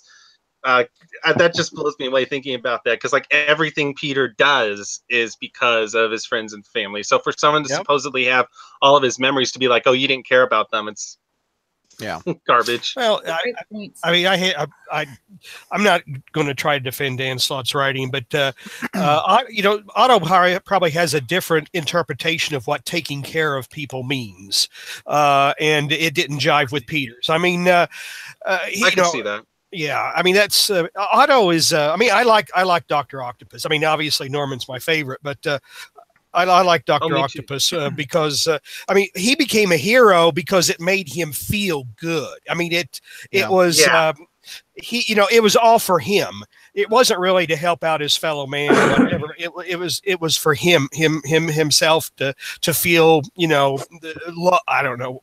Whatever he wanted. Oh no, that makes a lot more. I wish I had got the impression reading it. That makes a lot more sense. That's a great. Painted a better story for you. Yeah, much better. I mean it's that's one reason why he's a great character. I mean, and that's why he and Norman, they're great characters. And Doc will never, Doc does have a grudging respect for Peter Parker. I mean, he knows that Peter's a better man, and in a way that kind of also bothers him too. I mean, Norman thinks he's the smartest, Norman always thinks that he's the cock of the walk, and here's somebody who's a constant reminder that, somebody out there might be smarter and better than me. It's the same reason why Jonah hates Spider-Man. Yeah. Am I weird is it weird that my favorite version of Doc Ock is probably always going to be Alfred Molina? No, that was great. good. No. I Okay, love good. that. 'cause, It was very good, Dr. Octopus. Okay, because I think I might even like that more than the comic. I thought they brought so much depth to his character. If it makes you feel any better, there have been moments in Dr. Octopus's history where he has had a little bit of humanity shine through. The way that Otto did in that movie. One of them was when he tried to help. Was when he finally, agreed to try to help. When Sue Franklin, when Reed Richards and Sue Storm's kid, their second kid was being delivered, and they ultimately lost the baby. But that was something that he had agreed to help with because there was still a scientist in him that wanted to do good things. So every now and then, little flashes. They shouldn't happen all that often because the character is just a complete raving psycho. Yeah. But those little flashes are good. So there is actually like bases there in the comics. You just kind of okay, good. Yeah, that's good because I that's still. No, I was going to say I like I liked Alfred Molina as Dr. Octopus. In fact, you mentioned that I agree with George that Doc has little flashes of humanity, and that's kind of what distinguishes him from Norman. Is because when someone asked Norman to do him a favor, like the guy at the prison who came and his wife was sick and he wanted Norman to help her, Norman did the exact opposite and put her into a coma. Yeah. So, Noah, what question do you have for the panel? What do you got, sir? I suck at thinking of questions on the spot, but do you guys feel? Well, here's a good one. Do you guys feel more hopeful for the future of Spider-Man, just in general? I mean, obviously, this is good news for the comics, but the movies. By the way, George, I just wanted to say I pretty much agreed with all of your points on your Homecoming review. I know because I was right just on so many. Well, now you're just stroking his ego. Quit. Well, I liked it, but I agree with your points. Like, yeah, well, I agree with everything you said, but like with the movies and the cartoons and stuff, I feels like Spider-Man's kind of been on a downhill slope. So, do you think Slott getting off of the book could be a precursor to? I think it's a step in the right direction. We can put it that. Well, with Slott and Bendis both leaving the reins of Spider-Man, that's going to help and go in the right direction. Yeah, I think it'll be a while before we see any kind of return to, the quality we got with, the '90s cartoon, the Spectacular Spider-Man, and Spectacular Spider-Man is amazing. I love that show. It's perfect. There's a show that we have on Spidey Dude that talks about that. If you haven't checked it out already, check it out. Yes, I've been meaning to. I've downloaded most of the episodes. I just haven't gotten around to it yet. One point where there could be a kind of beacon of hope for the future is to see how well the PS4 game goes, because that's probably one of our latest iterations that doesn't have Disney's claws in it. I was just gonna say like games, and then I was like, well, maybe that one will be good. I know George doesn't like the suit, but I'm hoping it's at least fun to play. I don't like the suit because I don't like things what suck. What about the story? It doesn't mean you won't like the writing. Objective there, Barry. Or at least just the gameplay. I wouldn't be able to pay attention to the writing. I'd be staring at that stupid ass suit. Close your eyes. Thinking, why do they put him in this stupid ass suit? Just close your eyes. No, I can't close my eyes. I'm gonna play a game if I have to close my eyes. If you're lucky, George. If you're lucky, George, you can get the original suit probably by pre-ordering at GameStop for $20 extra, seeing as how gaming. Yeah, get the special. We didn't hear from JR. Is this to answer the question that Noah had? Is this a good sign that we're going in a good direction? I'm going to be a pessimist here, and I know that's a stretch for me. I think Spider-Man's best days are over. I think Marvel is he's not a comic book character. He's not a fictional character as much as he is intellectual property. And I think that's how Marvel, everyone's, and I think that's how Marvel, I used to think that DC felt that way, but I get the impression that DC cares more about their characters than Marvel cares about their characters. To Marvel, they're intellectual property. To mine for movies. Well, DC also apparently tried to like woo Slott over, so maybe pump the brakes on that. No, I just think the Marvel, their characters are intellectual properties to mine for merchandising, movies. I don't think they particularly see them as valid dramatic characters anymore. That's a little bit overly cynical, but I don't see anybody. Look who we're talking to. I think it's a valid point, though. I mean, I can definitely see that, and unfortunately, because that kind of just happened with Star Wars, and that's from someone who loved Episode 7. I'll kind of dovetail on what JR said, because I'm every bit as cynical as he is, but maybe even more so on a lot of things. The characters' best days are indeed behind them, so long as Quesada is still there. So long as Dan Buckley is still there, so long as Alan Fine is still there, so long as many people who have made shit decisions on this character now for years and years and years, so long as they're still there, this character's best days are behind it. So I didn't. To add to that, just to the decision that he said, I grew up reading young single Spider-Man, both Lee Ditko, Romita, and Bendis to a degree. But I remember first finding the controversy about Brand New Day and being like, Spider-Man wouldn't sell his soul to the devil. What the hell is this? Exactly. So. One More Day will forever be the first time an F-bomb was ever uttered on this podcast. That was kind of how I first got into following comics religiously by themselves, as opposed to just reading the books. Whenever I came across them, was the whole controversy over that. I think everybody answered the question, but Zach, is this a good sign, or what's your thoughts, Zach?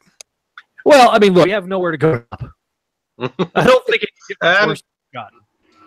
I think that there's, you never know, but there's been some positive things. I mentioned the satellite stuff earlier. I think was fun, but it also, I get where people, when they say, like George says, that it dilutes the brand.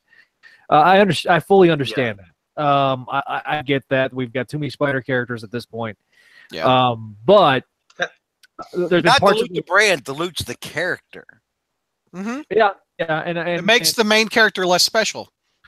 Agreed. And I think that unfortunately we've seen this over and over again. We'll see this when we review Venom Inc. Omega. God Almighty. Venom Inc. Omega. Oh, I haven't read those yet. I haven't either. So I will just tell you. I'll read them before I listen to you guys. So I'll go through that pain too. Suckage will be confirmed. I will say this. Whoa, what was that again?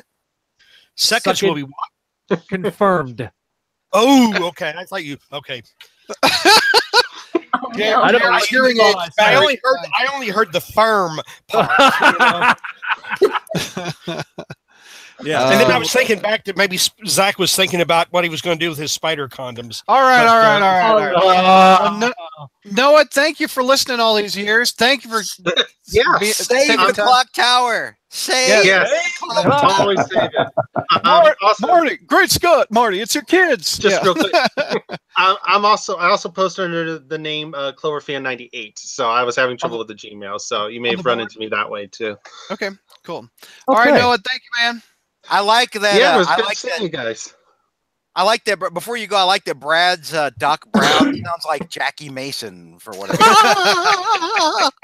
Marty! Hey, Marty, it's a kids, Marty, it's a kids. Your Doc Brown is terrible. Honey! I'm not disagreeing. I've never been called Jackie Mason before, but anybody that's over 40 doesn't get that damn joke, George. They're Googling Jackie Mason right now. Yeah, no, you're talking a lot of crazy talk right now, kid. I don't know who you are. Have a good night, Noah. See you, man. Yeah, you guys rock. All right, thanks, man. Bye. All right, so we got 3 people that I know of left. Okay, who we got? We got James Markin. What's up, James? James, can you hear us? Where are you calling from, James? Wisconsin, Kenosha. Awesome. He's a Packer fan, right? Big Kiss fan, huh? Oh. You got the Kiss poster behind you. Yeah. Grew up with the classics. Yeah. Gene Simmons. There was a Marvel comic Kiss. I remember that. Oh God. Okay. Anyway, what's your question? Yeah. What's your question, James? My question is, going back to the brain trust, because I remember when he was on a Dan Slott, and I used to think, oh, I really hope he can. As I got it, I realized how wrong I was. Is there anybody else from that era that you would think would have done a better job with ASM? From the brain trust, no. Joe Kelly wasn't bad. Hell no. Hell no. Was the best. No. Kelly was also wouldn't Kelly refresh my memory here, but wasn't Kelly the one that also said that oh god, what was the comment he made about Peter in high school? Didn't he write the Craven story? No, he wrote that terrible Black Cat story. I know what George is referring to. He had the quote about talking about how Peter should be perpetually in high school and that he's always going to be a loser and all that. Yes, I remember that. Yes. Yeah, and like always trying to get laid and stuff. And I'm like, issue run. It made me realize that Kelly was projecting into the character like himself from like middle school or whatever. I'm sorry, Ashley, I didn't mean to cut you off. Did he do Evil That Men Do? No, that was Kevin Smith. Yeah, that was Kevin Smith. Okay, Yeah. that's a different one. So James, what's your spider history? How long you been reading, sir? I joined the character since like '94 with the old Fox cartoon, but I only got in during the GSM run thanks to the movies. Oh, okay. My man. Obviously not a Slott fan from what I'm hearing. Oh, trust me, I was on him and rants and everything on the other Spider-Man show I'm on. Oh, that's funny. So, are you happy that are you going to be picking up the Iron Man book? Yeah. Actually, it's the opposite. I'm going to be dropping the Iron Man book. That's good. That's good. Did Slott do anything during the run that you liked? What's a pro and a con out of Slott's run? It's on top of my head, if you ask me, no. Like, I can't. Honestly, people need to tell me the name of that girlfriend from industry stuff. I can never remember it. There's like nothing memorable from his run. That. What was your biggest complaint about his run, you think? Gawk stuff was superior. Like, I even dropped the title for a while during that. It just got to the point that like everybody's writing like they're freaking morons. People who Peter known for years couldn't catch on at all that this is Yeah. So it's a good day. How are you celebrating, sir, besides joining us? Well, I got the night off from work, so besides that, just hearing this good news, I've been mostly just relaxing. That's cool. Well, James, what's your handle on the board? Or do you post on the message board or the front page of the Crawlspace? Just Power Packers 90. Pretty much everything across the board. That's what I'm on. There you go, man. There you go.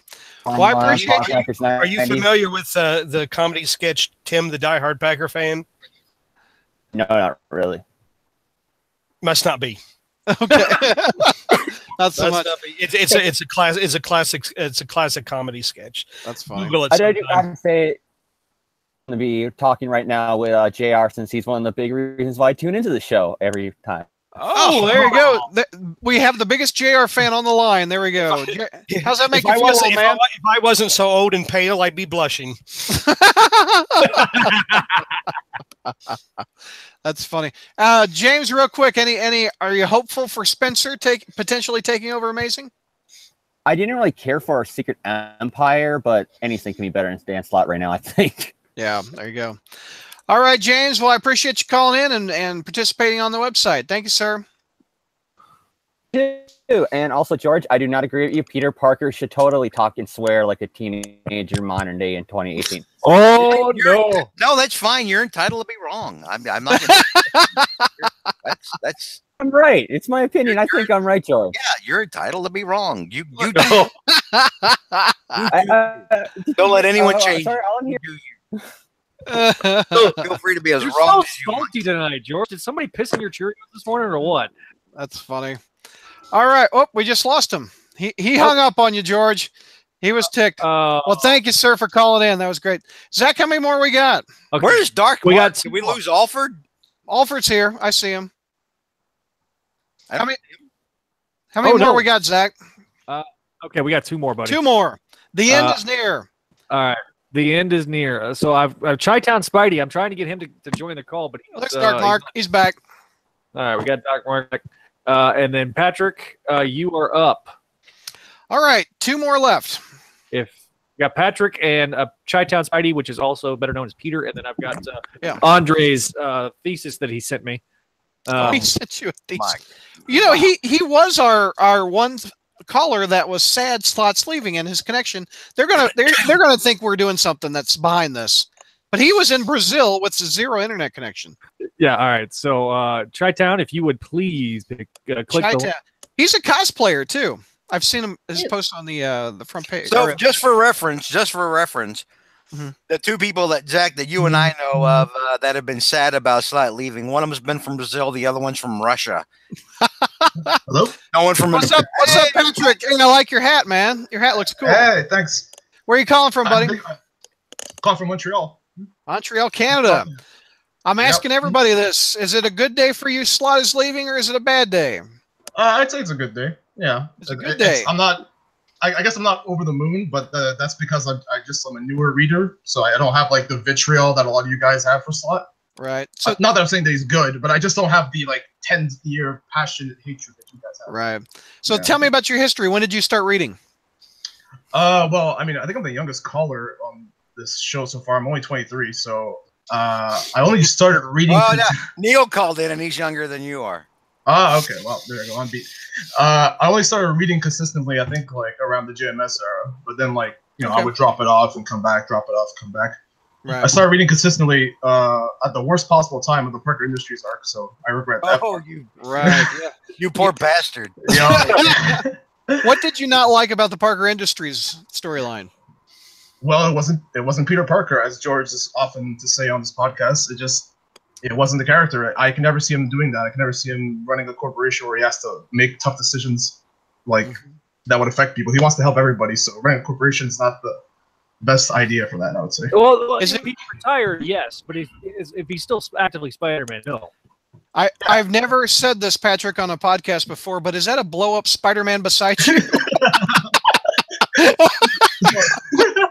Wow, that's a blow-up Spider-Man. There you go. So I was telling Zach in the hangout beforehand that I was going for this prop army. So Zach, this for you, buddy. Right. Okay, there's some props. There you go, man. Yeah. And you got a nicely framed Amazing Fantasy 15 over your shoulder too, on your back. Good notice, Brad. Good notice. Yeah. So what's your question? Probably used to work at the FBI. Yeah, like, he's that guy in U.S. Marshals who's like, no, I hear a boat in the background. Play it back. It's the journalism nature of his. That's true. All I'm doing is looking at his camera. I'm not freaking Columbo. Kids, that was a show in the 70s. Okay. No, it was in the 90s too. Don't even go there. A&E used to run Columbo marathons all the time. Sorry. So Patrick, what's your question through the panel? What do you got, sir? All right, so I know all of us are excited about MJ possibly coming back to the title now that Slott's leaving, but I wanted to get the panel's opinion about what other supporting character that has been lost in like past, like, we'll say 5-6 years that might make a return now that Slott's gone. Personally, I'm excited to see Harry Osborn potentially be back in the books, because Harry, I think, has been like, in 2 issues in the past 5 years. So hopefully, fingers crossed that Harry Osborn comes back. George might remember that I asked for the Green Goblin Spider-Man fights. I do. Yeah.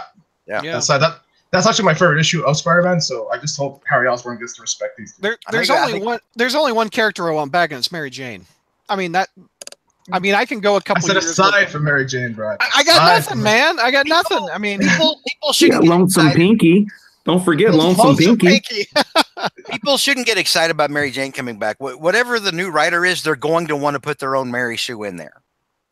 And we're most likely going to get the new writers. Oh, and he's got a new girlfriend, just the same way Zdarsky did in Damn Spec. Oh, he's got a stand-up comedian girlfriend now. Whoever it is, Spencer probably is going to want to bring some other person in there, and then we'll hear other characters say, "Oh, this person's perfect." We're going to have to go with that again, probably. Just get used to it, accept it, like hemorrhoids. What happened to that stand-up comedian girlfriend of the Spec book anyway? Who the hell knows? I don't. It just dropped off, didn't it? I don't read Spec. I don't think it went anywhere. I think it was there for like 2 issues and just it's gone. Yeah, and then Jonah knows, and we're moving on to that. He moved in with Bobby Morris, so there's no room for the comedian. That's true. I know who Ashley wants him to get together with. Yeah, Felicia. Yeah. No, she wants him to get together with what's her name? With Menace. What? Menace. Yeah, she was saying it last Oh, week. my- She was like, "I'm done being a Felicia fan, and I'm down with what's her name, Lily Hollister." We almost forgot about her, No. George. You had to bring her up. Where were you? Were you? I have not thought of Lily Hollister in nearly 10 years, George. Thank you for that. I don't know that you should thank me for it. George, I mean, JR, when I saw that cover with a pregnant goblin girl, I thought you were the father, like on Maury Povich.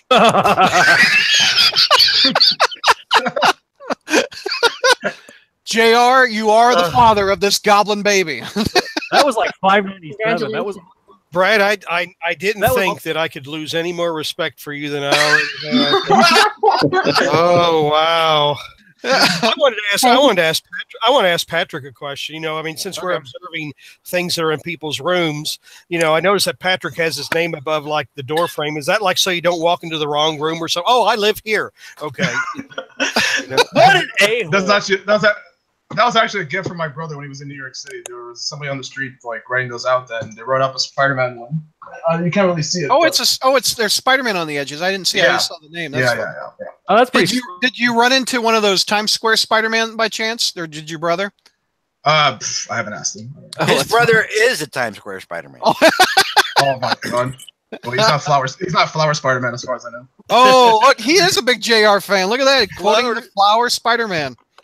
Flower Spider-Man. Well, JR is the reason why I know this podcast exists. So there you go. Oh wow, wow. Hey. Is it? Well, Did you find the site from Spidey Kicks Butt? Is that? I did. I did. Whoa! Look at that, JR.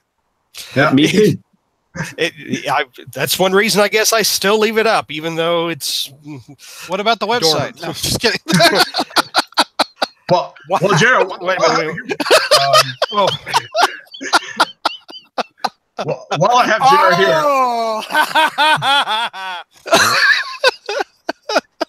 Let's look at George. He's face palming over there.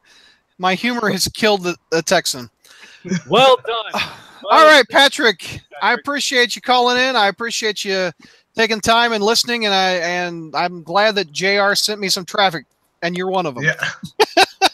Just before I go, guys, everyone support the Patreon. I was the first one. Let's get more going, okay? Oh, you're very sweet, sir. Thank you. Thank you. Thank you very much. All right. Oh, real quick, Noah wanted to point out he's a big ABBA fan for some reason. You can And with that, I'm going. Some reason. No, it says also meant to say no, I don't like ABBA. Oh, Yeah, but he's from Dallas. He's not from Sweden.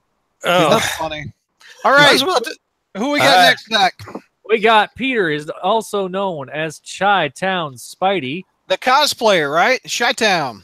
Yeah, Chi-Town. I'm craving some Chicago deep dish, man. Some Chicago style pizza. All week. Oh, that's some good stuff. All right. Actually, do you like it with the red sauce on the top? Yes. Me too, and the thick crust. Ooh, that's my so man. The let's red all go sauce, for you mean the tomato paste? the red sauce. That's what I call it. Goddamn red sauce. I got you. we are three men in this case. George and I are three men with you, Brad, that are divided by a common language. What the hell? Wouldn't it be nice after this Pizza long sauce two? any more sophisticated? Yeah. Wouldn't it be nice if we all go out for pizza after this? Wouldn't that be great if we all lived in the same town? No. That'd be fun. Well, our technical difficulties would certainly be solved. Well, I have bronchitis right now, and I'd infect all of you, so sure. No. Well, So I we're don't know. trying I to don't get play- Chi-Town Peter. Chi-Town Spider. Or Okay. Chi-Town Spidey. Let me resend him the link. Okay. I feel like Alfred and I tell you what, on this next caller, I only want Alfred and Ashley to talk because they're skating. That's by true. For the most part, saying nothing. True. So the next segment is all Ashley and Mark. Yeah, I agree. Okay. Yeah, Markley. We're gonna call the two of them together Markley. Mark. that's your not shipper name. No, it's Arc. Arc. Always put Arc. Act first. Arc. I like It's that. much more fun that way. Like me and Jack, our ship name is Ack. Oh, ack. It's like an onomatopoeia. Ack. I love it. Come on, Chi-Town, Pete. Let's click the plugin. Not allowing me. Not sure where to correct that. All right. Here, put his email in the chat, and I'll try to invite him. Well, I've already put him in the Google chat, so I think we're just waiting on him to We're waiting for the Googles. The Waiting- Googles. Okay, so I see him in the. If you go to the Hangouts page, on our back end there, Mr. Brad, you should see that that's how I've been adding everybody. I don't see that. Okay, well, I'm not going to try to break Yeah. your head, break your brain. But I can add him in this little window here. So type his email in our yeah. chat here, and I'll. Oh I'll my see if God! Make something happen! Oh God! All right. Well, we'll just go to the George other. is pulling the rest of his hair. Let me go to the gamer guy. Okay. Do something for F's sake. You okay? Now that you mentioned that you have bronchitis, I now understand why you're so damn salty tonight. Are you on any medication? Every night. Are you on any medication, sir? Hate. Yes, I'm salty every goddamn night. Where have you been? You went to the doctor and he prescribed hate for you, huh? I go to the doctor. A metal doctor. Doctor's bronchitis. So Patrick asks, before I leave, JR, what are the chances what are the chances of new content on Spidey Kicks Butt? Oh, it is your. It's been 8 years. It is your 20th anniversary, sir. That is true. Boy, I tell you, I mean, that's the reason I haven't completely pulled the plug. But it's like I was telling somebody, because somebody emailed me not too long ago and asked, and it's like, well, the thing is, I haven't liked Spider-Man really for the last 10 years, and I feel like I would be writing the same thing, This sucks, this sucks, this sucks, and I haven't really been inspired to say, boy, I really want to write about this. So I mean, that's kind of part of it. And to be honest, I'll give you the truth too. When I see guys like Mr. Alford and Mr. Metz and the Brazil guy and Andre and Neil the Boogan writer or whatever. I kind of wonder if they're all writing Spider-Man and they're all writing articles and they're all writing nice, articulate, covering a variety of subjects. I just wonder if my day has passed. To be absolutely honest, I wonder if my day has passed. So, well, it has, JR. Thanks for being on the line. All right, we got anybody else, or is it we gonna call it? We got Devil Blake. Devil what? Devil Blake. I don't know how to say Devil his name. Blake. Okay. Yeah, that's how it is on Devil on the... Break. It clearly says Devil Break. Devil Break. So this is Mephisto's cousin. It says Devil Break. How do you get? God, shut up! All right. I have added him to the call. My God. All right, here we go. Let's see. Come on, buddy. Enigma says if JR leaves, I leave. Brad. Oh, that's funny. Boy, I tell you what, if I ever get rid of JR, I'm going to lose a lot of viewership. All right. Yeah, I know, right? JR brings them in. I think old age is going to take care of me, but well before then. But we'll see. I don't think this is going to that happen. or losing my teeth. That's all right. So I don't think this is happening. Well, give me a couple more minutes. Give me a minute. Well, I've got some. Are you trying to get somebody on? I think one of the reasons why Slott's stories have kind of failed with us a lot is that we haven't had a chance to come back to the normal Spider-Man. Him running the company's not that bad of an idea. The Spider-Verse not that bad of an idea. The Spider Island was all right. Even going back to the Clones conspiracy, not that bad. But we've never had. Whoa! Well, let the man finish his sentence. Clone conspiracy was awful. The execution was a terrible idea. I'm talking about the idea. What the hell is wrong with you? We let you write for the site? Hey. You know what, Barryman? Well, I was just saying we haven't had a chance to go back to normal Peter. We need a normal Peter in order to make those other ones seem special. Yeah, that was something I was kind of thinking about too. That for readers like me and a lot of the callers we've had on tonight who said Slott is the only writer they've really had an experience with. He's the writer when they came on, and it's really all they know.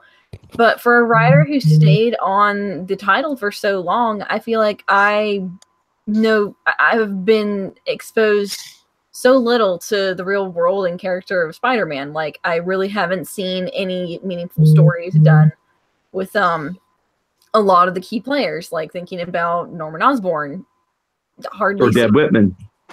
or just so many characters who've just been thrown into the back lines and exchanged for completely forgettable ones. So I feel like Noah P's response in the live chat. If JR leaves, we riot. No. JR, where What else if can you get where else can you get this much love, sir? No, certainly not at home, that's for sure. walk into that one.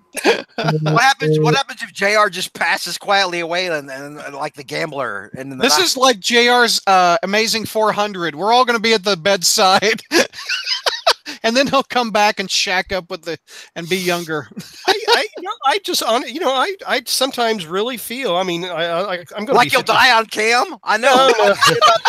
Like you'll die on. I mean, I feel like I'm 50. I'm going to be 55 years old, and I kind of really this year. And it's like, maybe it is time for me to go away. I mean, fans don't want it. No. Fans demand JR stays and podcasts from the home, the nursing home. Yeah, me and George like Deadpool and Peter there in the last issue of Deadpool.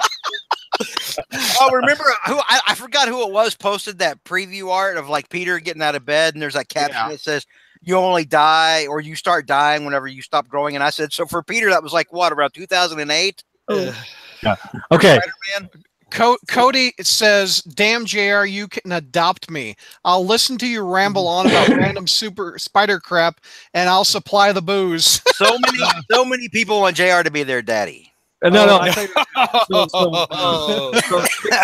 of, my kids will want to have a long conversation with you about that. So what's that? Okay. All right, so I want to because I told Andre I would do this. Okay. Andre is the Brazil guy who lives in Germany, by the way. Okay. Okay. You couldn't disagree more with JR. His perspective, knowledge, and analysis are great. It's a great opportunity to have all that he says and thinks about Spidey. He is the ultimate Spider-Man historian. If I had a heart, I would cry. Ninja Worshipper says, if we have to prop JR up like Weekend at Bernie's style, JR will stay. I was about to say, for those of you who've listened or watched the podcast when we get to 2 and 3 in the morning, that's definitely happened. I've been. I was about to say that Bernie has been more alive than I was at some of those times. Oh yeah, thanks, Brad. But all right, so we got Andre further. He drew inspiration earlier from a JR remark.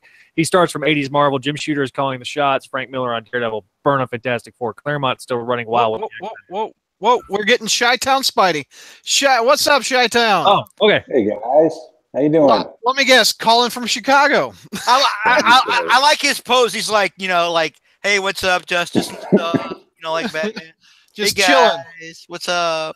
By the way, from reading from your post on the board, you're a Spider-Man cosplayer too, right? Yes, I am. That's awesome, man. Yes. Well, how long you been reading Spider-Man? Tell me your history. Well, since I was 5 years old. What year was that? Wow. That was like in the 1979, maybe. Oh, very nice. Very nice. Yeah, my mom got me a Spider-Man pop-up book, and I fell asleep just reading it like 5 times over and over again. And that's I've been awesome. ever since. So is this a good day or a bad day for you as a Spider fan that Dan Slott is leaving? I'm so glad you said it for a Spider fan. For Dan's leaving, you ever see that Simpsons cartoon where Ned Flanders takes out that blowhorn and hits like Alleluia on that blowhorn? that's basically how I picture this. Yeah. So not a big fan, huh? I like Renew Your Vows, and that's it. Hands down was Renew Your Vows for me. What don't you like about his writing? He's completely out of character. I mean, he's not a man-child. Spider-Man's all about responsibility. It's not about losing, and he's not about having other people come in and save his butt when there's a fight or anything like that. He's his own man, and Renew Your Vows really captured that, and everything else didn't. But I'm glad, you know, Dr. Octopus has a new lease of life, but whatever. Yeah. We're going to have Mark and Ashley conduct the rest of the interview. We want to hear more of Mark and Ashley grill you, Chi-Town. Okay. George, what have you done? Go ahead, Mark. All right. Well, where would you like to see the character go now? Was Spider-Man? Yeah. I would like. I want one more day, you know, taken care of, but I don't think it's going to happen. But for Spider-Man to go, I want him going back to Stan Lee. He's all about responsibility and doing things that, you know, he tried to cash in, right? He tried to cash in his powers. It didn't work out. Uncle Ben died. He learned that great lesson. So he's all about responsibility and doing the right thing. And sure, he started out as a teenager, but he also needs to grow. I think he just needs to grow and mature. And he kind of did that in the JMS run. So I kind of want to revisit that because he became a teacher. I mean, imagine Spider-Man's a teacher teaching young kids. How proud do you think Uncle Ben and Aunt May would be of that besides becoming like a billionaire for Parker Industries? Yeah, I'll agree with you on that. Amen, brother. Amen. So that's what I think. All right. I got a question for you. Yeah. What do you think is the first most important step that needs to be done to fix Spider-Man in this, that could be taken to put Spider-Man in the right direction with a new writer at the helm? Well, like George said, clean house at Marvel. I mean, that needs to be done. I mean, like in the actual comics. In the comics? Yes. It's not a narrative level. Okay, so Peter's working at the Bugle now, right? Yep. Yeah. So he's working at the Bugle now. Let's keep him there, but not at the job that he's at. Maybe like be like a manager for, or something like teaching young photographers how to take pictures and whatnot. I mean, that kind of gives him problems as Spider-Man, you know, but it teaches younger photographers how to be freelance. And yeah, we've seen that once before, but it never really was. The sphere wasn't really explored with Billy Waters. Oh yeah, remember the Todd DeZago sensational run? So yeah. I wouldn't mind seeing that as spawned upon. Yeah, and that, and just he's Spider-Man's not about youth, and just mature and grow old. Not grow old, but I don't know. I mean, advance, yeah, grow wise. Not grow older, but grow wise. Grow wise and get Mary Jane back. I mean, Slott has. I mean, I'm in. My favorite supporting character is Mary Jane. I'm in love with Mary Jane. So, oh yeah, it's he needs to be back with her. And even though Slott, you know, hates her and whatnot, but I don't know. He lies often.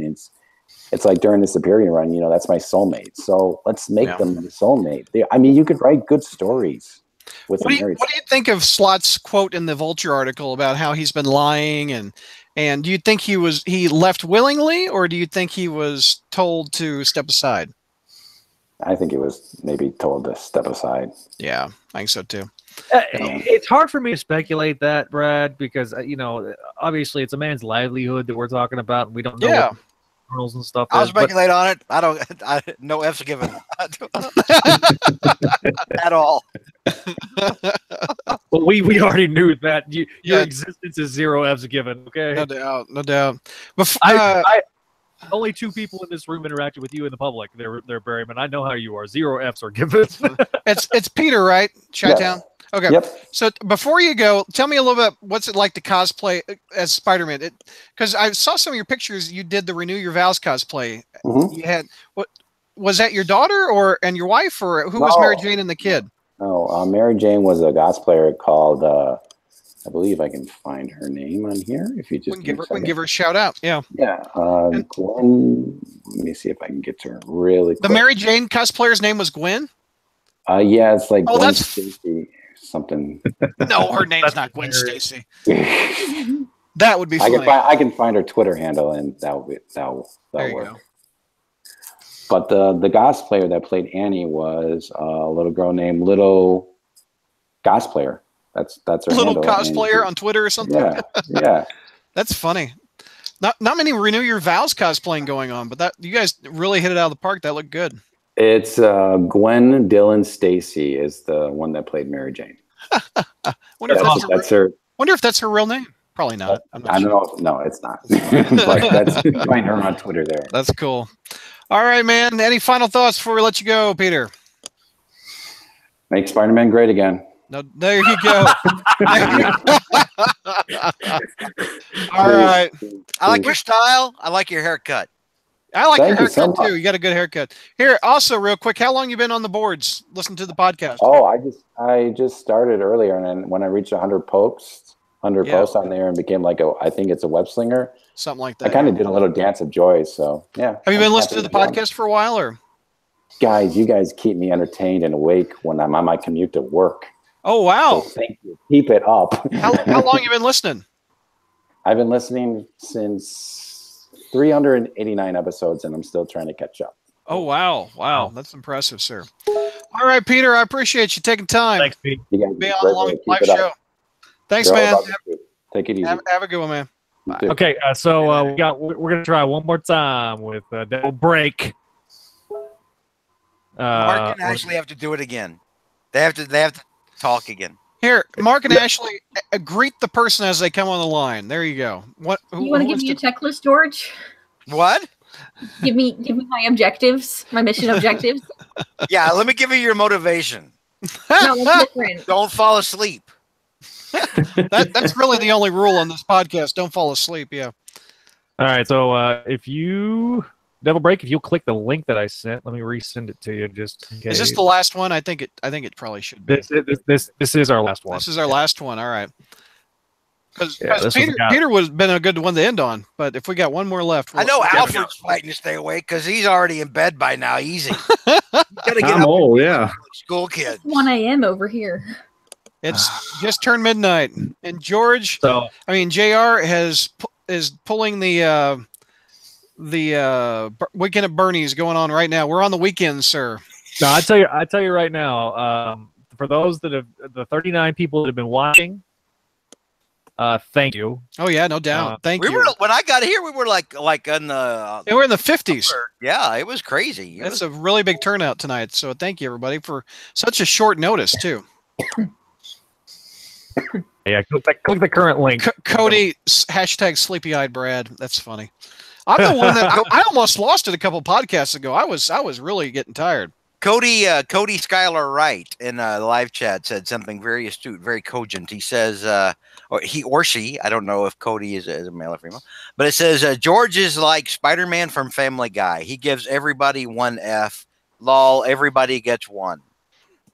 There you go. And Kalish says, don't feed JR. He turns into a goblin if you feed him after midnight like the gremlins. It's funny. Bright light! I just bright light! responded. And it's always after midnight. All right. There you go. Good job. Andre, I would love to say all the things that you wrote me out loud, but okay. So Devil Break just told me Google won't let me end the show. I tried. All right. So let's go around the horn for final thoughts. We're going to wrap this show up. We'll start with Dark Mark. Mark Alford, our Cobwebs writer, our Amazing Spider-Man reviewer on the front page. Final I'm thoughts. just going to be excited to have something different to write about on the Amazing Spider-Man reviews. No doubt. What would the Credible Hulk think? We'll have to check his sources on that first. I'm just keeping my fingers crossed that Marcy Kane's going to make a comeback in this new writer. Marcy Yeah, Kane, we need there. a new Spider Jeopardy category. Mark, you did great. Thank you for being on, sir. All right. Thank you for having me. Devil Break, we'll George. do it next time, by the way. We'll do it No next doubt. George, final thoughts, sir. I've never been happier than I am right now to have been wrong from the last time. Because last time I said I was about 40% on this, JR said less. That Slott was actually going to leave or not.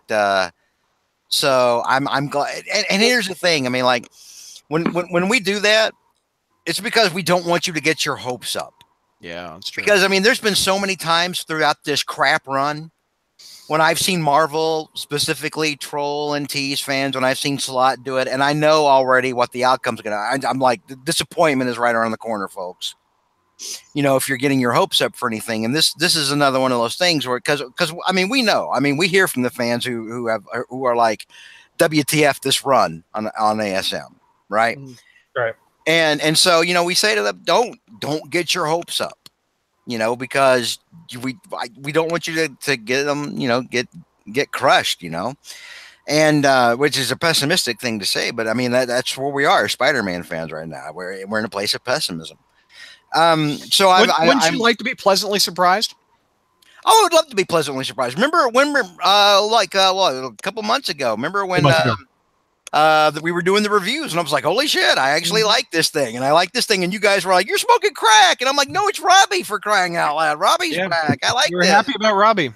No one was more surprised than I was, and I admitted it. I was like, look, I like this thing here that Dan Slott finally throws in at the end of all things. So sit tight. We've still got one arc left for Slott to disappoint all of us, and he will.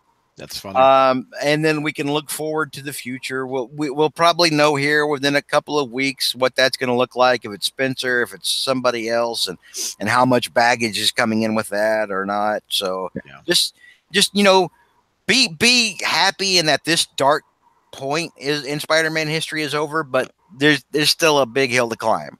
Yeah. Ashley, final thoughts. What do you got? I'd have to say, in summation, just what I've noticed from my time reading Slott's run, it just seems like nothing more than a bunch of stuff happening just at breakneck pace with no meaningful attempt or any attempt to connect to the audience or connect to the character. Very true. Very true. And are you hopeful for the future? Is your glass half full or empty? I don't know if I can get to that point yet, though I will say, I will make this vow. I am never going to say, oh, if only we had Dan Slott back. No one will say that. Never say even if it gets worse from this point, at least it's something different. Very true. Very true. JR, final thoughts, sir. Don't get your hopes up, folks. That's all I got to say. Don't get your hopes up. Have you ever been more excited for a writer to leave? Actually, I was more excited when Denny O'Neil left, yes. Really? Really? Yeah, I was thinking you were going to say Mackie, but Denny O'Neil, you were happy? I was glad Mackie left, but, again, I think the guy I liked his Peter Parker Spider-Man stuff. I did too. He just should never have been given the amazing job. I agree. And finally, last but not least, Zach. First off, Zach, thank you for wrangling all the people to get in here. So bravo. Thank you. Thank you for that, sir. Thank you. There was a lot of learning crap on the fly. I felt like this was pretty. Actually, I felt like this was, except for our first caller, right from Brazil, who was pro Slott. And I know he's listening still. I know he's still around. I hate that I couldn't make all the points that you were making. He sent me a pretty long, lengthy note, but we were running out of time. We're getting It was like a manifesto. But a list of demands. That was not. He could write that on the message board thread.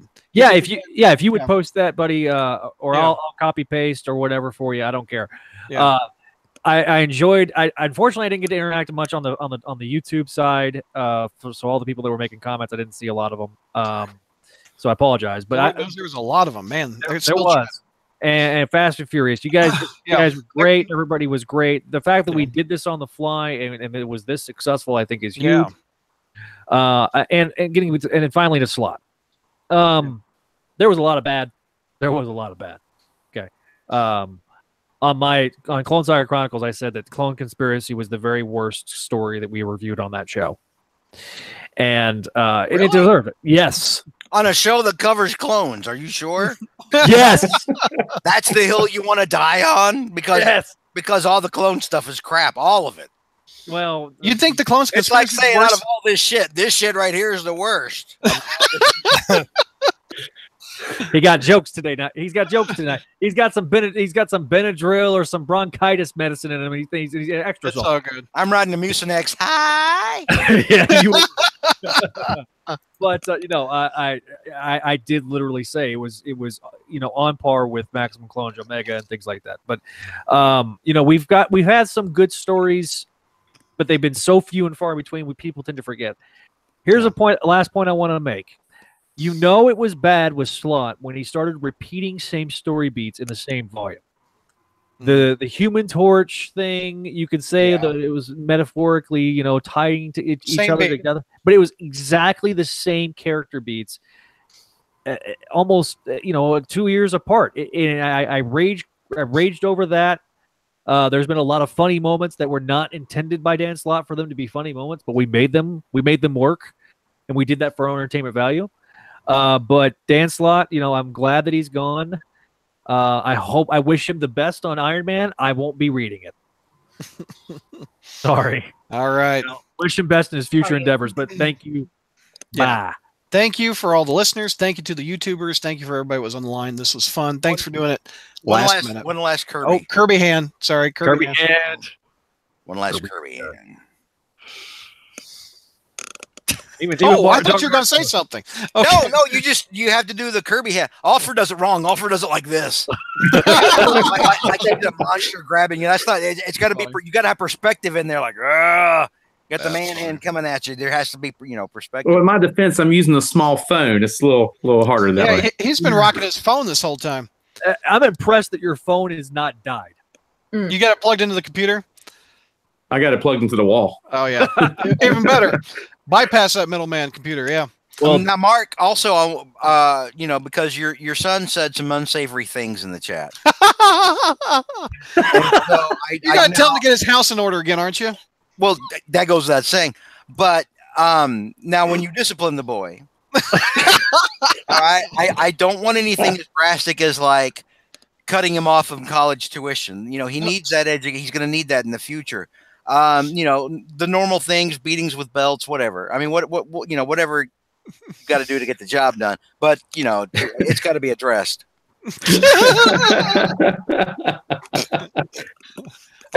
All because the kid likes Carnage and goblins together. You know what kills me is like so many times I listen to like the podcast, I listen to the audio, and I know because I was watching it while it happened live, or I went and saw it. No one can because of my deadpan delivery. No one actually knows when I'm kidding around. Or I think it's very hard for people to understand that. And so Brad gets angry text messages sometimes, from people. Oh my God, George said that, and I'm like, dude, did you even watch me say it? Yeah. Because if you watched me say it, I was just like goofing around. I'm like, I'm having fun. Having met this man personally, I can honestly say I've met George personally. Yeah, I know. And now we share George in that regard. What is this? What is this? Kramer versus Kramer? I got custody on him half the days. I'm not comfortable with either of this. If I want anybody sharing me, it's certainly not two dudes. Do I get a vote in this? Honestly? Go ahead, Zach. I feel so violated right now. But having interacted with George. What happened to your voice? You just did a Peter Brady going through puberty. What happened? Got some applesauce, man. All right. Because I've met this man in real life. I can tell you with a certain perspective that there's a lot of times he's joking. And you gotta take the dry sense of humor and the saltiness for what it's worth. Yeah. And no beans on his enchiladas. And also George, like everyone, is entitled to his own opinion. He doesn't like symbiotes. He doesn't like Ultimate. I'm not going to try to make him. I don't like fish. You're not going to make me like fish. No. No, I'm not going to make you like fish. Wait. Regular fish or shellfish? I don't like any type of seafood at all. You can fry it. You can throw it, get it out of the ocean. That's weird. That's odd. George, I like Ultimates, so you're weird. Now, what's weird is the turn this conversation's had. Yeah, it's like a fish, isn't it? It's all over the place. That's because the guy lives in Missouri. He's never been to the coast. He's never actually ate fresh. Come out to the coast. We'll have a few laughs. You know what happened to Bruce Willis? Come on. Brad, are you allergic to it? Like when you eat shrimp, you could die and your lips get huge or whatever? No, I see fried potatoes next to that fried fish, and I'm like going for the potatoes. Man, I don't like any type of fish.